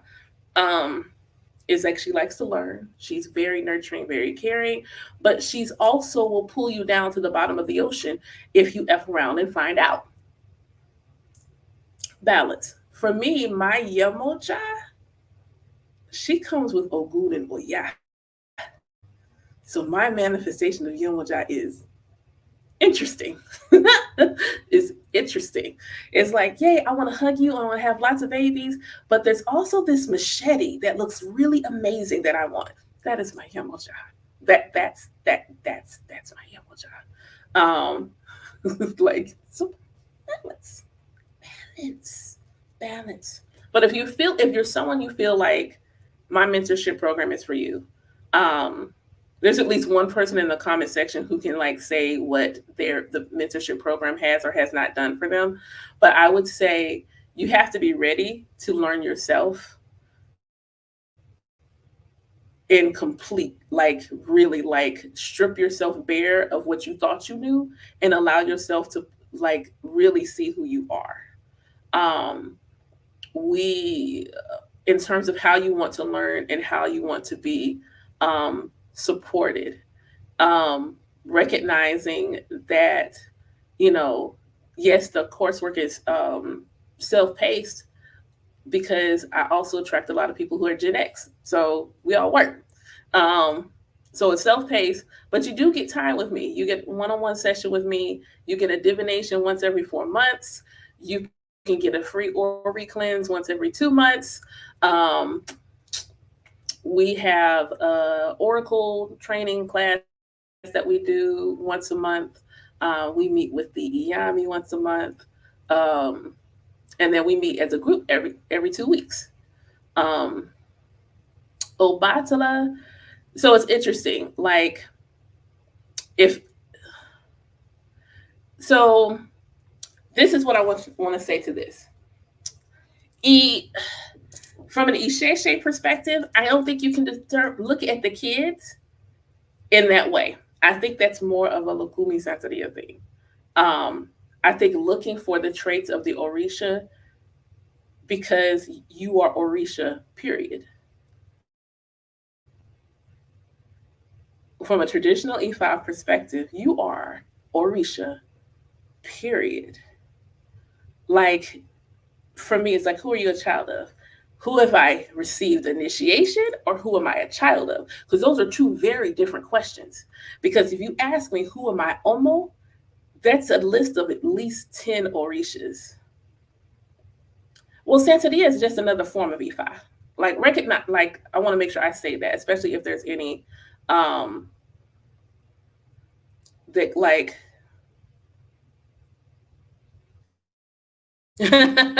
like recognizing that Santeria, Lukumi, Kandoble, Shango Baptist, they are all children of Isheshe. They are Ifa in its own incarnation. My Ile happens to just be Isheshe. Um, and the idea of the person having the Orisha's personality, I think comes from the fact that, from a crowning standpoint, at least from what I know, um, of like Lukumi Santeria, they typically only crown maybe one or two Orishas, so those who are dominant in their personality. But if you ask me who I'm Omo, it's 10 different Orishas, and they all manifest quite fluidly. And I haven't even initiated all of them, but they all manifest fluidly, fluidly. Um, yes, they all, because all four, they're the consciousness of nature. So you've been manifesting all the Orisha all your life. Initiation is not giving you Orisha, you already have them. Initiation is unlocking the portal where they live in your essence so that more of them come through um, clearly. So if you are someone who, okay, let's do it in a practical sense. If you're someone who has a attraction to divination, not readings, because those two things are not created equal, you can divine. Everybody who pulls cards can't divine. Everyone who pulls cards can read, and then there's some people who can divine. So being able to divine, truly divine, like you got medium oracle, you can really divine, that would be Orumila showing up. That's the that's the essence, that's the energy. Orumila is the spirit of divination. That's the essence.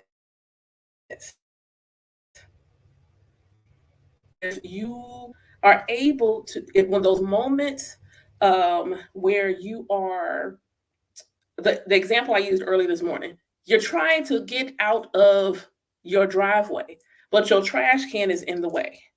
The trash can is an obstacle. You moved it. Ogu. You removed an obstacle. You breathe like you breathe, don't you? Oh yeah. You breathe. Oh yeah. Oh yeah. Can you be nurturing? Yeah, Moja. Do you know that there's more than one way to skin a cat? Shango. Do you have a good sense of direction? Ochosi. Do you have discernment? Issue. They're all there. And if you are someone who knows how to make progress on something, like you don't just begin the thing, you know how to make progress and see it through to the end. Orisha Oko. Can you acquire the things that you need, the resources that you need to provide for your human needs? Aje, they're all there, always have been. If you are meant to go through an Orisha initiation, what that is saying is there may be Orisha that are helping support your, what may be supporting your destiny, and they need to be more present. They need to be more present. So, for instance, I crowned Yemoja. I am a Cancer rising. That is your first house. That is your personality. It is your identity. It is who you are. My god sister, my god siblings, a couple of my god children would probably say, um, I am Yemoja in a very literal sense. They would likely say, if I call her with intention, that's it. That I'm Yemoja. She slips through no matter what. Boop. Why? Because I'm a Cancer rising. It's my identity. The same thing goes for Baba Shango. I am an Aquarius sun. Uranus is associated with Shango lightning. Shango. Um, so I got feelings on that one. I'll come back to that, but I got feelings about the Capricorn. Uh, um, so I the reluctant leader. Like a lot of times people hear the story of Shango, and Shango's like told he's going to be king, and Shango's like, I have other things to do. You got the wrong one. Get somebody else to do it. and is reluctant. It's like, you can't possibly be looking at me. The first time I heard that, I was like, first off, why are you strumming my pain with your fingers and singing my life with your words? Why are you talking? Alexis, if you're still in there, can you tell me who's sitting with me? I can tell. I just want to know who it is. I just want to know who it is. I can't, like, in this moment, I've got too much going on, so I can't tell if it's Eglon or Orisha. But I just know someone's here. Um, but okay, all right, that's who I thought. Okay, um, because I can't smell them either, so that means it's somebody that's part of, yeah. So recognizing how they show up, how they manifest, um, in you, but then I needed Shango because Shango makes that transformation and becomes king. And I had to recognize because Shango doesn't have daughters. There are no daughters of Shango. Shango has woman kings. Woman kings. So I had to recognize that I am royalty. And then to get my new name, because Owini Adina is new. Uh,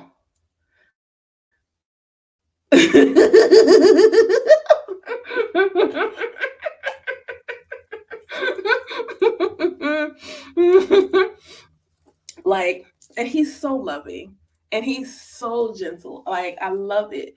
But he's like, you are king and I need, you are royalty. You are absolute royalty. I need you to know, remember who you are. You are royalty. And you need to remember. And I couldn't see myself that way. I could not see myself that way. Um,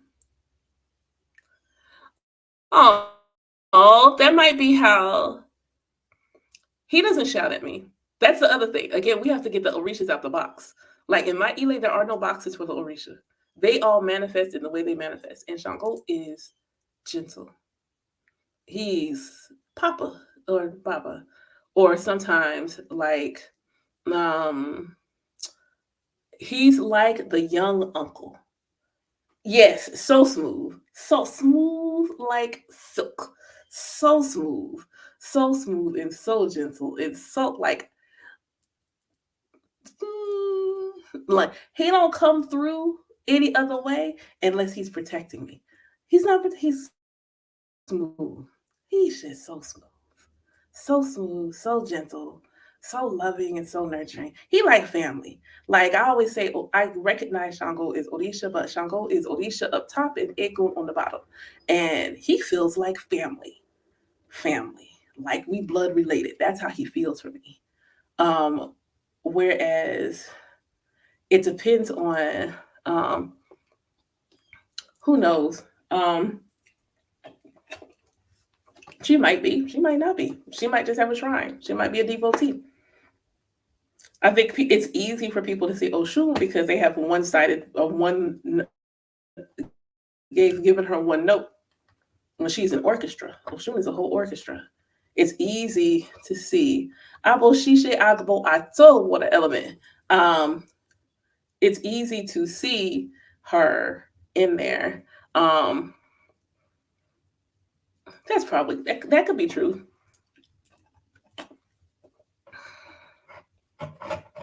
And she is, Oshun is not just beauty. She is so much more. She is creation. She is power. She is womanism. Not to be confused with femininity. She is womanism. She is recognizing who you are and the value you bring to the table. There's a story about her, um, Ogun, Shango, and Orumila going, and they're like going battle.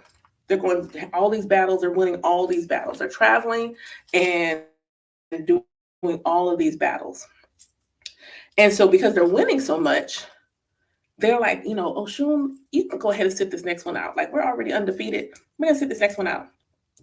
She's like, are you sure? And they're like, yeah. So she stays. She doesn't go. So they go. All of a sudden, they lose a battle. Sure. All of a sudden, they lose a battle. Okay, that's odd. Okay. Then they lose another one and another one. And now they're trying to figure out why they losing.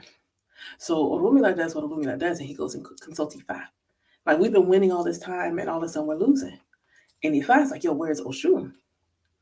And Shango and Ogun are like, why do we need Oshun? Like, the warriors are here. What do we need her for?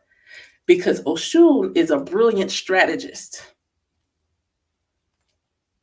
She is a brilliant strategist.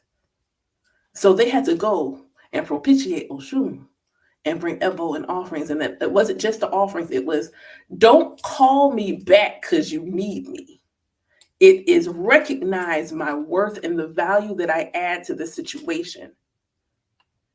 Not just because you need me, but that you recognize I add value. That is a whole different kind of energy. So it's understanding that, understanding that. And so, he was like, oh, it's like she's beauty and she's love, and she's also intelligent and a beautiful and a strategist. She's a strategist. Um, the number one trait, self-love. That's the number one trait, self-love. When you have self-love, everything manifests in alignment for your highest and greatest good. That's why it's the foundation of my class, because everything manifests from self-love. It is the thing that allows everything else to come through with ease and stay in that self-love. So yeah, if that was a number one, yeah, that would be the one. That's the one. That's why her mirror. Everybody's like, "Oh my God, she likes to look at herself because she's pretty." No, the mirror is about looking at yourself completely, seeing yourself as both the peacock and the vulture, and recognizing the beauty in both of them. Recognizing the beauty in your light and your shadow. There is no bad side when you're looking in the mirror that way. There is no bad side. There is no bad angle. There is only you in totality. There is no bad side. Well, that is a bar. Wow. That's a bar. God dang, I hope I remember that later. That's dang, I hope that Lord, I hope I remember that later. Golly. Mm, someone text that to me. There is no bad side. There is no bad side. Cause wow, that's a bar. God, hey. Lately, I've been on one. Like, I don't know what's going on in my Mercury, the realm of my Mercury. But when I say that's probably was Aquarius, what's an Aquarius? Like, this Saturn is an Aquarius right now, so it's probably that. But when I say that was a bar, it's about as good as the one. And I said in class where I said God works in mysterious ways until you divine on it. God works in mysterious ways until you divine on it. Oh, double. Thank you. Thank you. Thank you for loving my hair. Look, I loved that one so much. The God works in mysterious ways until you divine on it, that I had to get some merch done. I had to. I had to. And yes, and yes, and then it's on the shirt. Cause I was like, yo, oh my God. That's a bar. God works in mysterious ways until you divine on it. What? And now, like, there is no bad side. I can't wait to design that one. I can't wait to design that one. Like, but that's what EFI does. Like, from my perspective, through my Ile, Ifa, Isheshe is a self love religion. And there's nothing that's going to tell me any different. It's a self love religion. You learning about the Orisha is learning about the archetypal energy that you carry. It's learning about yourself. And even when you understand Ori, understanding Ori and understanding how Ori manifests in your left and your right brain energy, and understanding where the feminine Orishas live in your right brain and the masculine energies are left brain energy. So when you understand Orisha, you understand how your mind works and how you move through life. It is a self love religion. It's a self love religion. So that's how I teach it. I teach it through that lens. I teach it through the lens that it is a self love religion. And doing so, there is no coming outside of yourself. Everything is coming to within. Everything. When you're giving, earlier, no, this was last night, I was thinking about shrines and the significance of shrines and how that represents. And it's not about having something that there needs to be something outside of you. It's that you are still a human having this divine experience. So you having something in your physical reality is side is like an altar is your energy. Like that ashe, it's also yours. It's your energy at that shrine for that orisha. So then when you're giving your offerings to your orishas at their shrines, you are simply giving that energy to yourself. And what it does to your brain, so then this is how our brain works. I did this, so that means something good's gonna happen. And what happens is then you are now more susceptible to the intuitive nudges and downloads that make you take inspired action for the good thing. You are now putting yourself energetically, now your mind, body are now in alignment because your conscious mind, your human expression says, oh, when I give offerings, blessings happen. That's what happens. I give offerings, blessings happen. So when you do that, your brain is programmed. I'm going to receive a blessing. So now your vibration is in an energy of receptivity. You're now a magnet. You're now a magnet for this blessing. You have now keyed in the correct PIN number to unlock your spiritual ATM and make a withdrawal into your physical reality. And there may be some actions you need to take. So now you're more inclined to take the action. So if you know you were trying to give this offering, and because you want to go on a trip, and then all of us get this to go online and go check your feed, and all of a sudden you see that somebody that is a travel agent and they've got coupons for a trip that you want to go on. Boom, you energetically put yourself in alignment with the reality that is going to put you in accordance with that which you would desire. Because what you desire desires you, but it can't see you if y'all not vibrating at the same frequency. So when you give the offering, you put yourself in a state of, oh, now I'm in alignment. The offerings accepted. I'm now in alignment. I'm now in alignment with that thing that I'm trying to get. I'm now in alignment to have it. So recognizing that, and it's always to me so beautifully practical. Like it's always so absolutely beautifully practical. There are plenty of dudes. It's like you have to keep your feet firmly planted on earth. Like you got to take care of your business. Don't be so caught up in your spiritual practice that you're not applying practical logic. Akoda and Aseda. It is the wisdom and medicine of Ifa, and then the ritual, and then the practical application of the thing.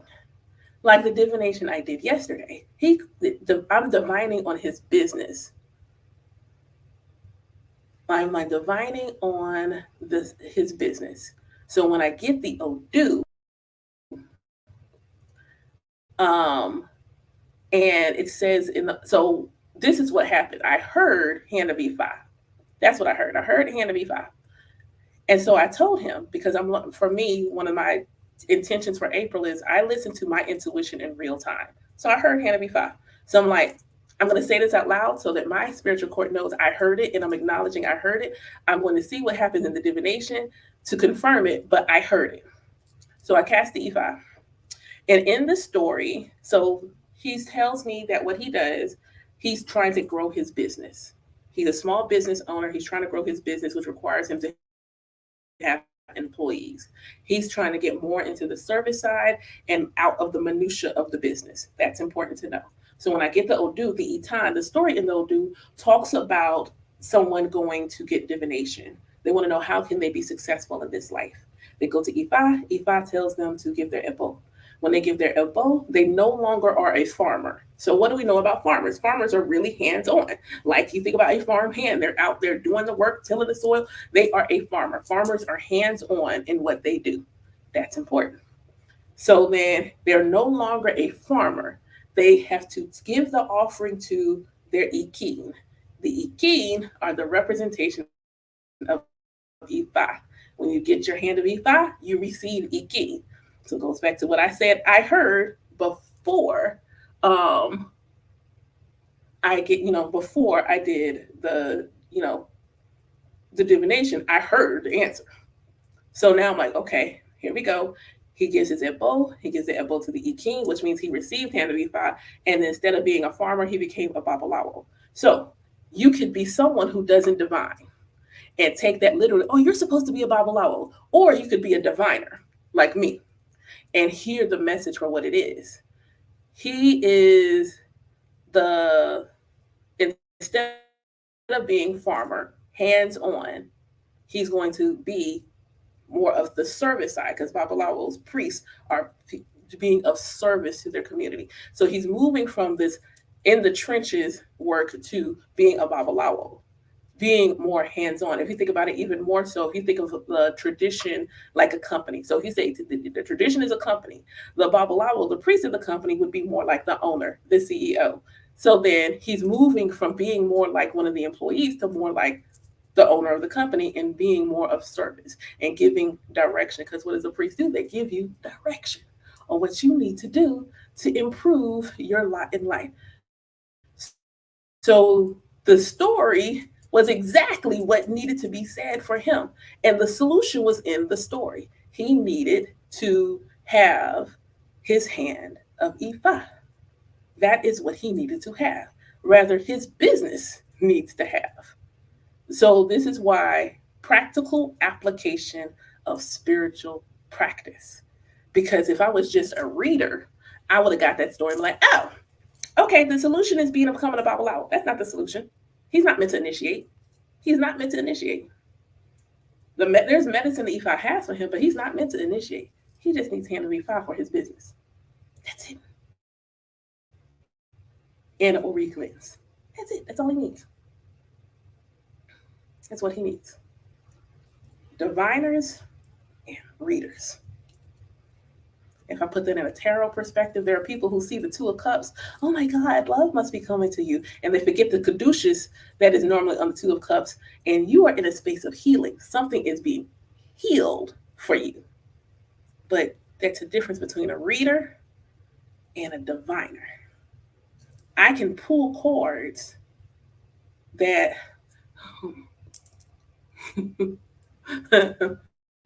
so pull cards all day. They're just an extension.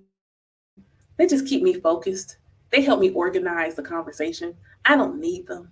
They help me stay organized. But I don't care what the two, if the Two of Cups comes out and I'm focused on the fact that this dude got dreads, then that's the thing I want to talk about. Like the dude got dreads, that's what I'm going to talk about. That's what I'm going to talk about. So my kids will be home soon.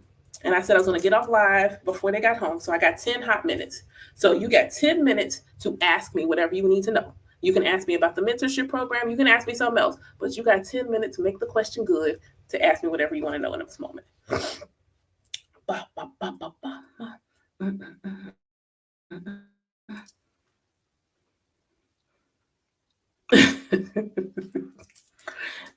Christy says some people ain't real like you. It's a sad thing. It's a sad thing. It's a sad thing. Not you, a CEO. Okay, I just caught where the rest of that conversation. Ah, thank you. I so appreciate that. I so very much. I really appreciate that. That means a lot. That absolutely means a lot that you would send them to me. That is very nice. Alien superstar. Are you in the tradition? Are you initiating? Are you initiated? Are you initiating? Because I would say if you are trying to learn the Odu, that is where you should first begin is um, getting into the tradition. Um, that's why I would start is like getting into the tradition, and also to an elder that is aligned to your ori. An elder that is aligned to your ori, because there are 256 Odu in over 10,000 verses and a multitude of ways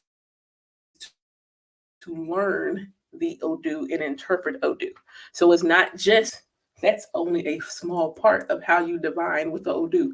So you need to be in a tradition with an elder that is going to support you in your learning, because you come to the Odu first, you're not going to really learn Odu. It's going to be surface level, and then you'll be a reader, not a diviner. Then you'll be a reader, not a diviner. You need to go to the tradition and go to the wellspring.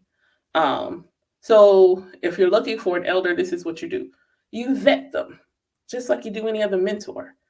There are plenty of people in the tradition who are knowledgeable and are horrible teachers.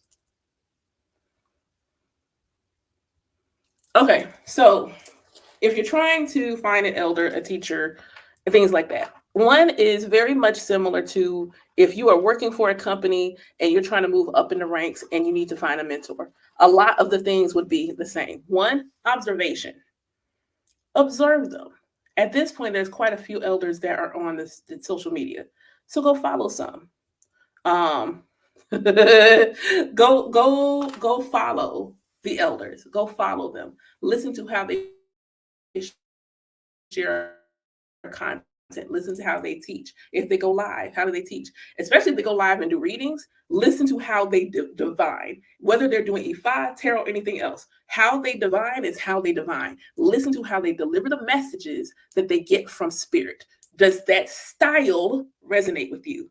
Listen to them teach something. Listen to them teach something and see if they listen. Yeah, she's initiated.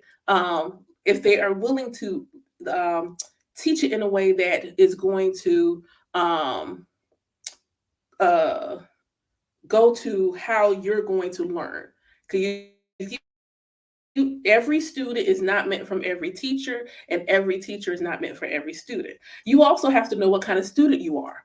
Like, are you a student that is willing to learn? Are you looking for uh, if you're looking for flashy, like I want to go and initiate, and I want to initiate in one of these communities where it's named, everybody knows their name, then okay, then that's what you need. You're not, that's what you need. Or are you looking to that? You also have to know your own motives. Like if you're someone who's like wants that, then you need an elder that's going to spout that.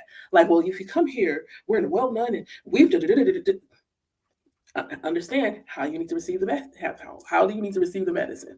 Are they simply initiating people because they are this big name and they want to make sure their name is well known? Because it's more than a name. The name means nothing. The name means absolutely nothing. It means nothing. The energy is everything. And what does your ori say that you need? This is where discernment comes in. Sitting with your ori and saying, okay, what do I need to learn? And know what's the best way for me to receive this knowledge. Also recognizing who you are as a student. Are you a student who's able to learn? Are you willing to take direction? Are you willing to say, I've heard it all this way, but I'm going to shut up and sit and listen? Because there are going to be some who are like, okay, and then there's like, I'm not dealing with, no. I understand what you learned in the social media street and all those things. Leave it there. Leave it there and go to what that elder is saying. Because if you chose that elder, that means you wanted to learn from that elder. If you chose them, you wanted to learn. So asking questions, get a divination. Once you've got like, choose two or three at most. If you're choosing more than that, you're not listening to your ori. Choose two or three. So you choose two or three, and now, as you can, um, get divination. You need to get a divination from said elder. Two or three elders. If you're vetting elders, the question was, how do you vet? How do you choose an elder? The first thing you have to do is vet them. So you need to choose two or three. So you choose two or three elders, and then you can continue the vetting process. Get a consultation, get a divination, and see how they work with you directly. In that said consultation and divination, ask questions. You're paying for their time. Ask questions. So, do you have an elay? What is this elay like? What are the things that I need to know? You can talk to said individual about how they teach. Do they have a school? Do they have an elay? You talk to them to see what those things are. Then you could get now you are now educating yourself about who they are. Just because you don't pick them doesn't make it a bad thing. You ain't their student, or they're not your teacher, or all of the above. But you need to vet them. Once, if you get in that divination and they say, well, you need to do this, or you going, and it's not that they're not bad things, but if they lead off with scaring you to death, that's not it. That's not it. That's not it.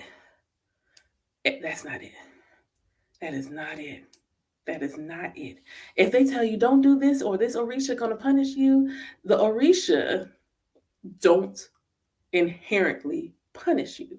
They don't get mad at you. That is an Abrahamic description.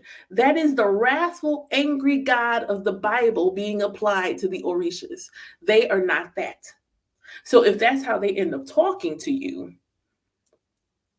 because that's exactly, because if that's how they talk, if that's how the elder is talking to you, I would say that's probably not your elder unless you want a relationship with Ifa that feels like the way it felt when you were in Abrahamic tradition. Um, so doing that, um, how do they teach? Is it one-on-one? Is it in a group? Do they give you suggestions on books to study? Like, what is their teaching style like? And understanding your own learning style. Are you tactile? Are you a lecture learner? Are you all of you can listen to lectures, or you can read a book, or things like that? How do they ensure that your learning is taking place and that you are integrating that learning?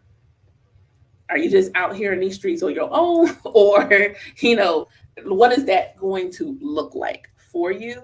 And once you've got all those pieces, then you'll know.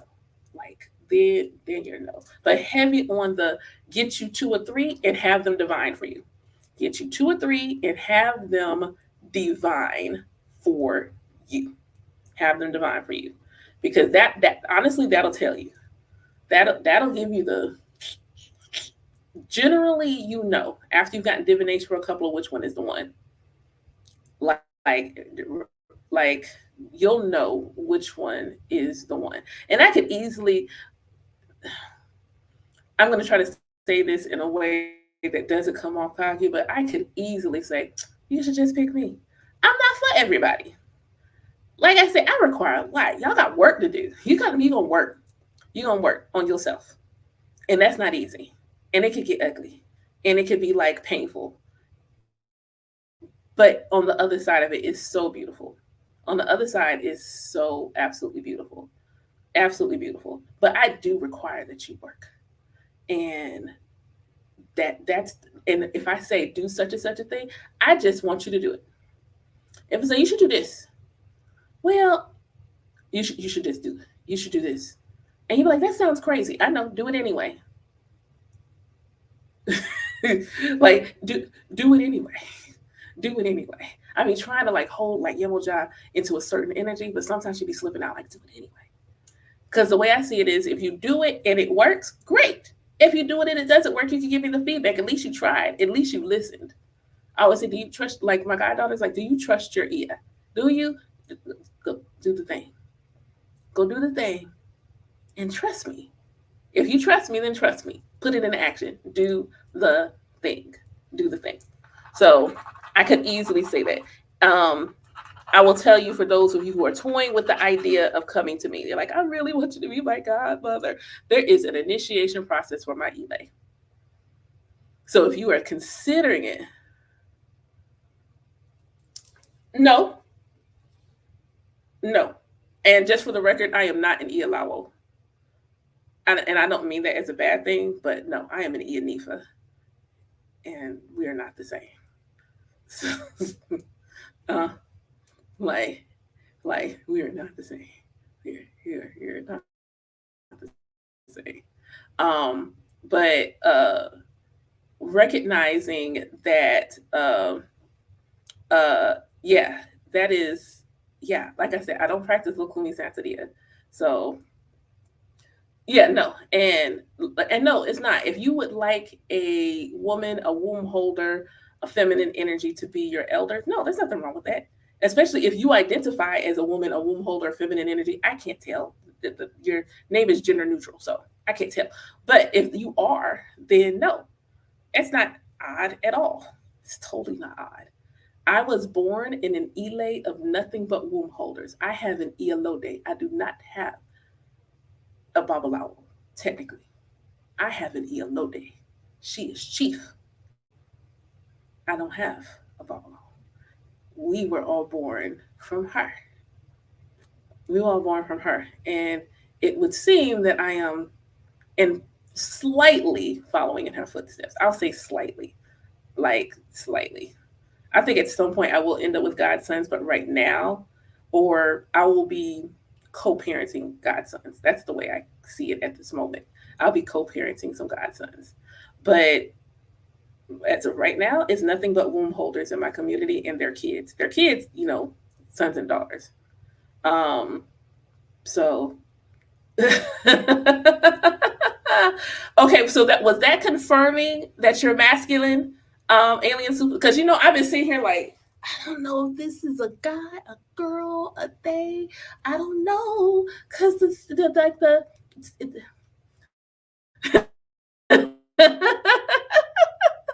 like I was like, I don't know.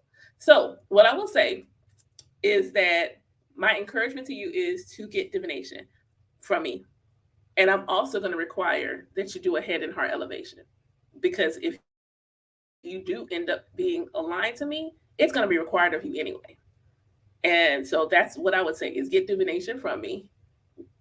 It, like real talk, I would book it this week. It's only $70. It's on sale. You get a whole hour with me. It's $70. I could probably cast twice during that time. So this is something I had to do with my godmother, and then I kind of rewrote it for my own godchildren. Um, yes, and it's something you do on your own. Yep, and it's absolutely something you do on your own. So if you inbox me, if you go to the link in my bio and pull up my website, you can chat. You can send me a chat on my website, and I'll email it to you. I can send it to you right through the chat. But that's what I would require. Somebody wants to be one of my god kids. One, they got to get divination from me. Because two, you need to see what that energy exchange is like. Energy exchange is like. So right now, divination is $70. If you want a full divination, it's only $70. If you only want to ask one question, I think it's 55. And the pay link is in my bio. So you can just get at least the 50 at minimum, get a one question divination with me so that you can see what that energy exchange is like off live more directly. And if it still feels like, yeah, yeah, then I'm going to tell you whatever Ifa says in the Odu, plus do the head and heart ritual. Um, um, the way Ifa showed up. So hold on, because I got to move y'all to my bed before my phone die. Um, don't worry, I'm writing a book. But the uh 2020, I decided that 41 years old was a good time to have a spiritual awakening.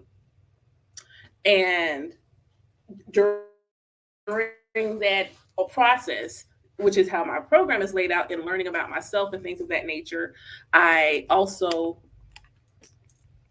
sorry, just trying to see if I hear a car.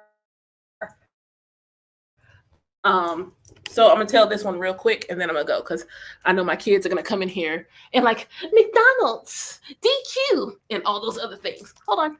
Okay, let's get me up here. Hold on 1 second, y'all. Let me get the charger for my phone.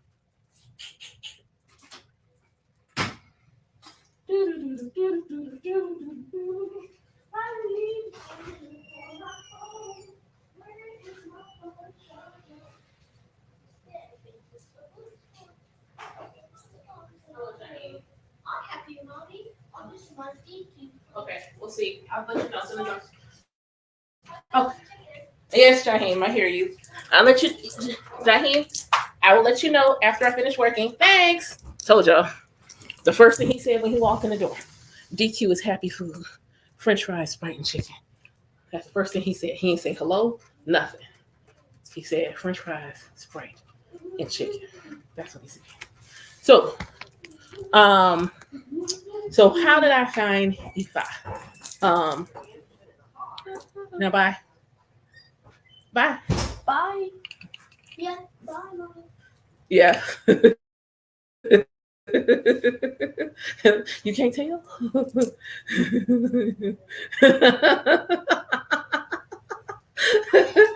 So, um, what? So, in the course of me learning all about my astrology, my numerology, yada yada yada, I found a group of melanated spiritualists, and in that group, um, they were talking about Orisha. And so that's kind of what kicked it off. So then I ended up following several content creators. I'm going to shorten this because the kids are home. My phone's going to die. So in the course of following several content creators that were actually all Lukumi Santeria based, I decided to start exploring that relationship with the Orishas because it felt oddly natural. It felt oddly natural. I was like, this doesn't feel weird, wrong, or the like. This feels like this is something I should be doing. Um, at the time, like there's several things happening. So there's that relationship and then the relationship with myself developing. So then I'm learning that I have a really strong intuition and I may have a gift for divination. So I've bought tarot cards. One of them was the Orisha tarot deck, which is fire. It's very much Lakumi Santeria based in its essence, but it has really been helpful to me on my journey even to this day. Um, so but I did not think I was going to initiate. People who have been on my lives, it's called Orisha Tarot. It's red and black. It's called, that's literally the name of it. It's called Orisha Tarot. Um, so initially, I'm watching the content creators, and they're all Lukumi Santeria, and I don't feel like I'm going to initiate. It's like this feels beautiful, but there's still I don't resonate with saints, so that was the thing, you know. And the idea that as a womb holder, I would never be the same level as a babalawo in that tradition. I didn't want to be a priest, but the idea that I couldn't because I have ovaries was vexing for me. So I just didn't think I was going to initiate at all. Like I didn't have a plan to receive a reach or anything. I wasn't going to do anything. I was going to make my 7 African powers altar, and that was going to be that. The Orisha came to me in a dream early on, at least 6 of them. Um, so I was like, I'm like, okay, so all of y'all here in one dream? All of y'all? I'm just walking, people who have been in my life before have heard me tell the story. I had a dream about a saloon. Like, yeah, country western saloon. And they're all there. They all work in the bar, all these other things. They're just all there. And I'm just like, and I wake up like, yo, all of y'all showed up? All of you. Okay. That's okay. And then I got this inkling to give Yomo John offering. And I'm just like, and she was an obvious. I need a plug. I'll give it to you as soon as I'm finished. My phone's about to die. Um, so I do, I listen. Like I'm listening to uh, yeah, basically. So I'm listening to my intuition, listen to my Ori, and I think that was one of the things that was a blessing for me because even though I was seeing a lot of Lukumi, I found two Isheshe content creators, and they started talking about Ori work, which was not talked about in any of the other videos. And I gravitated towards the Ori work. And one of them gave Ori prayers in English. So I wrote them down. I watched the video like 3 times so I could get the whole thing written down. And so I had been doing Ori prayers before I ever got an E5 divination. And so I'm doing the work, listening, just listening and following. Um, and so when I go to give Yemoja her offering, I am paying attention. So I'm riding this blue Mustang ends up in front of me. Here's where the Orishas come outside the blocks. And hold on a second. Yes, he's tired. He need to lay down or something. Um, so I'm doing the work, and there's a blue Mustang in front of me. The tag number is my birthday. That's number one. The tag number for the blue Mustang is my birthday. And I'm just like, okay, it's blue. And Mustangs, horses, actually do have an association with Yemoja. And I'm like, all right. And then they're going in the same direction as me. So I just followed it almost all the way to where I was headed. Yes, horses in Yemoja. Like I said, we don't do boxes around here. There's an association with horses in Yemoja. It's the relationship horses have to the water. So they're sitting there. I go and I pull up and I pull up to, I don't know where I'm going. I'm just following my intuition. So I park close, as close to the river where I went to, as close to the water as I could possibly get. So I'm at the river, I get out the car, and there's a woman getting her maternity photos done. She's in a blue dress, long locks, in a blue dress, getting maternity photos done. And I'm like, oh my God, it's her. So I wait till they're done. And then I go and I'm like, hi, this is going to sound so weird, but do you like watermelon? And thankfully I'm black because that could have gone left if I wasn't. And so there's no such thing as coincidence. There's no such thing as a coincidence. The Most High got better things to do with their time to make random stuff happen because it looked cool. There's no such thing as coincidence, because a coincidence is a random thing that happens and looks cool because it's related to something else. Everything happens for a reason. So I'm like, oh my God, it's Yemoja, it's her.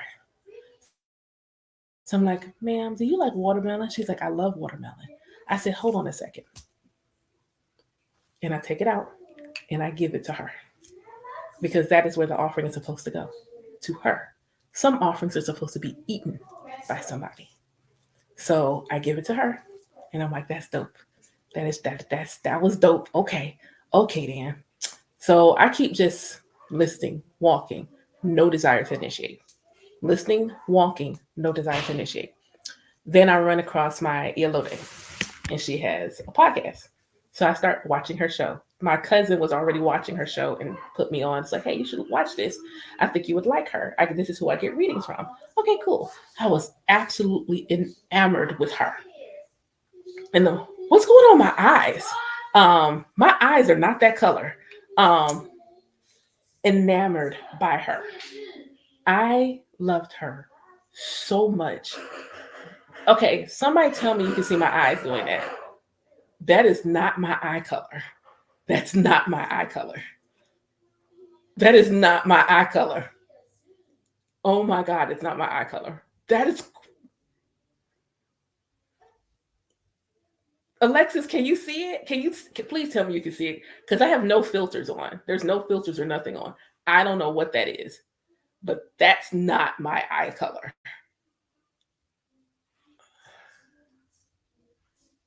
Okay. I'm going to try my best to stop freaking out at the fact that I can see myself shapeshifting. But um, listening to our show, I just was in love. I was completely in love. And so I can't. So, um, oh, you said you're taking a screenshot. Okay. So my cousin gives me a reading for my god, who became my godmother, for my birthday. And so February comes around and it's time for me to get my divination. And it's funny because I also got my ancestry DNA results the same month. And so she does the divination. And the very first thing she says to me is, you are already living Ifa. You are already walking in your Iwa Pele. Those of you who are practitioners, those of you who have come to my lives, that's the equivalent of saying you got good energy. That's one of those like, oh my God moments. Like there's no higher compliment. You are already living Ifa. You are already walking in your Iwa Pele. So we do the divination, and of course I'm like, am I supposed to initiate? And she says yes. And I'm like, but I knew that. I knew that. Like my birthday cards in tarot, my primary birthday card is the high priestess. But I knew that. But she also let me know that her Ile is traditional Ifa, in which case she was birthing Ias. And I was like, okay, okay. Like, all right then. All right. So that's how my journey to Ifa at least kicked off. That's how it kicked off. Is that's how I found me. Like they just Shango used to come ginormous, like the biggest just energy. He would be sitting on the throne in the middle of a village, the longest locks, just the longest locks. And I was like, and always still like ginormous, at least 8 feet, and just big. He wasn't just tall, he was big, big. And I'm like, I think I was looking for a book. Like I go to him and I'm like, hey, I'm trying to find a book and it's in there. And whatever that area is closed. He's like, I'll open it for you. And I'm like, okay. And so he gives me a hug, walks over, opens the door. He said, go ahead and go in and get what you need. And I'm like, all righty then. I woke up from that dream like, yeah. Oh my God. Oh my God. Shango just helped me. Wait. And he had always been. There's an apothecary here, and I would do tarot readings there. And so I said, Shango, word on the street is you a master diviner. You'll come with me. And so I would put a red skirt on, white t-shirt, and take apples with me and go do my divination. Because my god sister already told me, she said, you don't do readings, you divine. And I need you to charge accordingly. Stop charging like you do readings. You don't do readings. You offer divination. There is medicine administered when they come sit with you. You don't do readings, you divine. It's like, okay.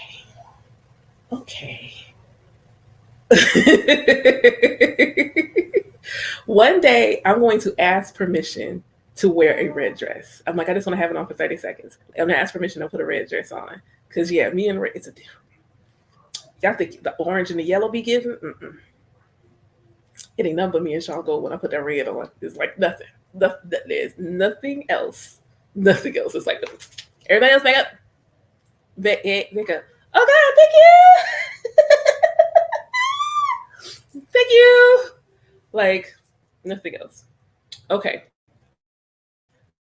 So I'm going to close this out with first um some gratitude. Like, thank y'all for spending this time with me. Like, it's been 2.5 hours. Hopefully I taught something today that you received. Um, I am still wigging out with my eyes. Alexis, I really hope you were able to get this in a screenshot because that's just crazy. My eyes are not that light, y'all. Not that light. But I hope y'all got something for those of you who missed it from the beginning. Because okay, I'm almost done, Jaheen. Yes. Thank you. Did you say an owl? Yes. Okay. Um, if you're tired, lay down. Isn't that what you do when you're tired? So in the beginning, I had cast Defy and divined on what people, how it aligned to the destiny of those who feel like they should come to me for mentorship who feel like they need to be in my mentorship program. So for those of you who've been thinking that you might want to do that, I would encourage you to go to my YouTube channel and go watch at least the first 30, 40 minutes or so and listen to what Ifa said, because I actually cast an Odu for it. So I would say do that.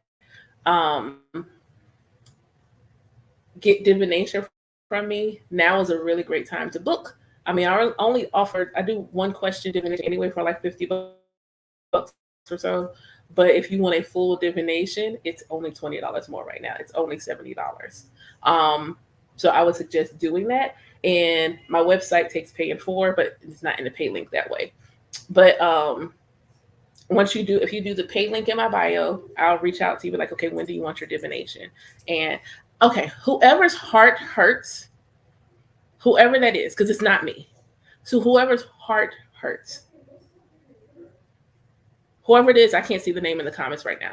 Whoever's heart that is, that hurts, I need you to let it go. I need you to let it go. I really do. I want you to let it go. Whatever it is, it's going to be okay. Whatever it is absolutely going to be okay. Um, but whoever get your divination from me.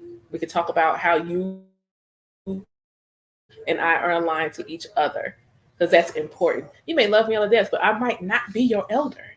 That doesn't mean I'm a bad elder. It just means there might be a better one for you out there. That's the reason you get the divination, is to see if I am your elder. You can love me and still come to my lives. You can come to my ejosines and all those good things, but you might have somebody else that's supposed to carry you on your journey, and that's okay. Um, and then also, if you feel like you do that and it's like, yes, I'm going to immediately do the 7-day ritual. One that's going to tell me if you're going to do the work, because it's going to snatch you just in the most loving way. You're going to love on yourself in a way that you have. I think Jelani had a cinnamon roll. Um, you're going to love on yourself in a way that you haven't before, and that's the thing that makes it hard. You having to look yourself in the mirror and say these nice things to yourself that you never say to yourself on a regular basis, that's challenging. Like, people are like, that shouldn't be hard. It is, if you don't talk to yourself that way. The inner talk that starts to happen when you have been negative your whole time, you have been small your whole time, and all of a sudden you're being challenged to be more, that inner voice will get loud, and that's what makes it challenging. But you do those 7 days, you in there like swimwear. You are in there like swimwear. Because I'm like, if E5 blesses it and you do the 7 days, yeah, you one of my you one of my kids. You're one of my kids. So, um, if you are someone who doesn't practice E5, feels like you want a reading, I do offer tarot readings for the next 7 days. They're only $40. And also, Jupiter and Uranus are coming into a conjunction on the 20th, and I am doing a collective candle working, because we have the great benefic Jupiter and shock and awe coming together for changes in the sign of wealth, prosperity, self love. There's going to be some beautiful energy happening there. And I haven't done a collective candle working in a while. So, yeah, I'm going to do a collective candle. So that's only 25. Again, link is in the bio.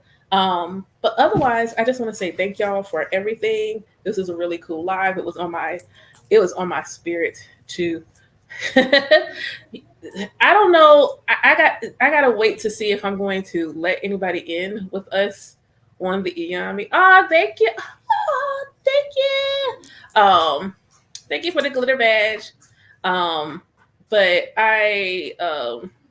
yeah, I'm really grateful for the time.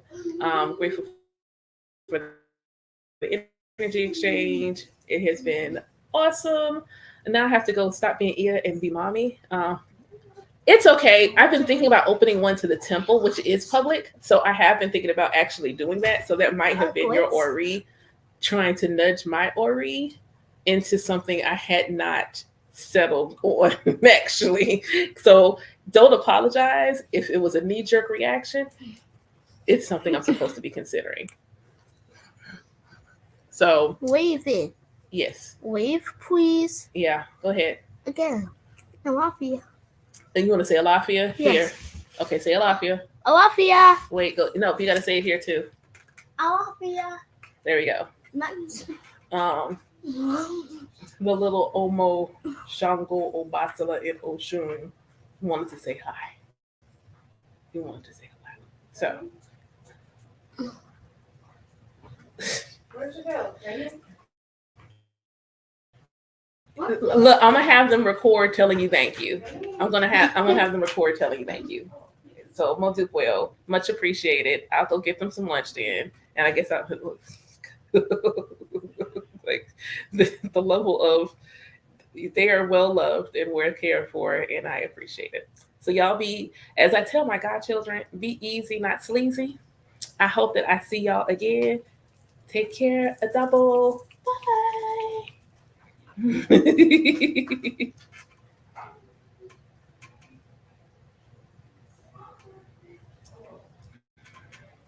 Okay. And hold on. We are. Yeah. Sorry for the delay. I was on live.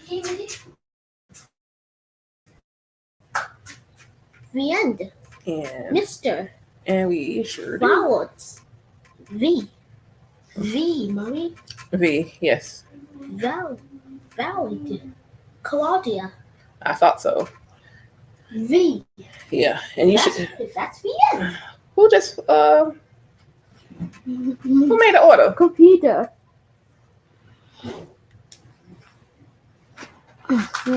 Hip. V. Somebody got the redo races. Okay. Alafia. Yes, Alafia Jaheen. The end. Yeah. End. Yeah.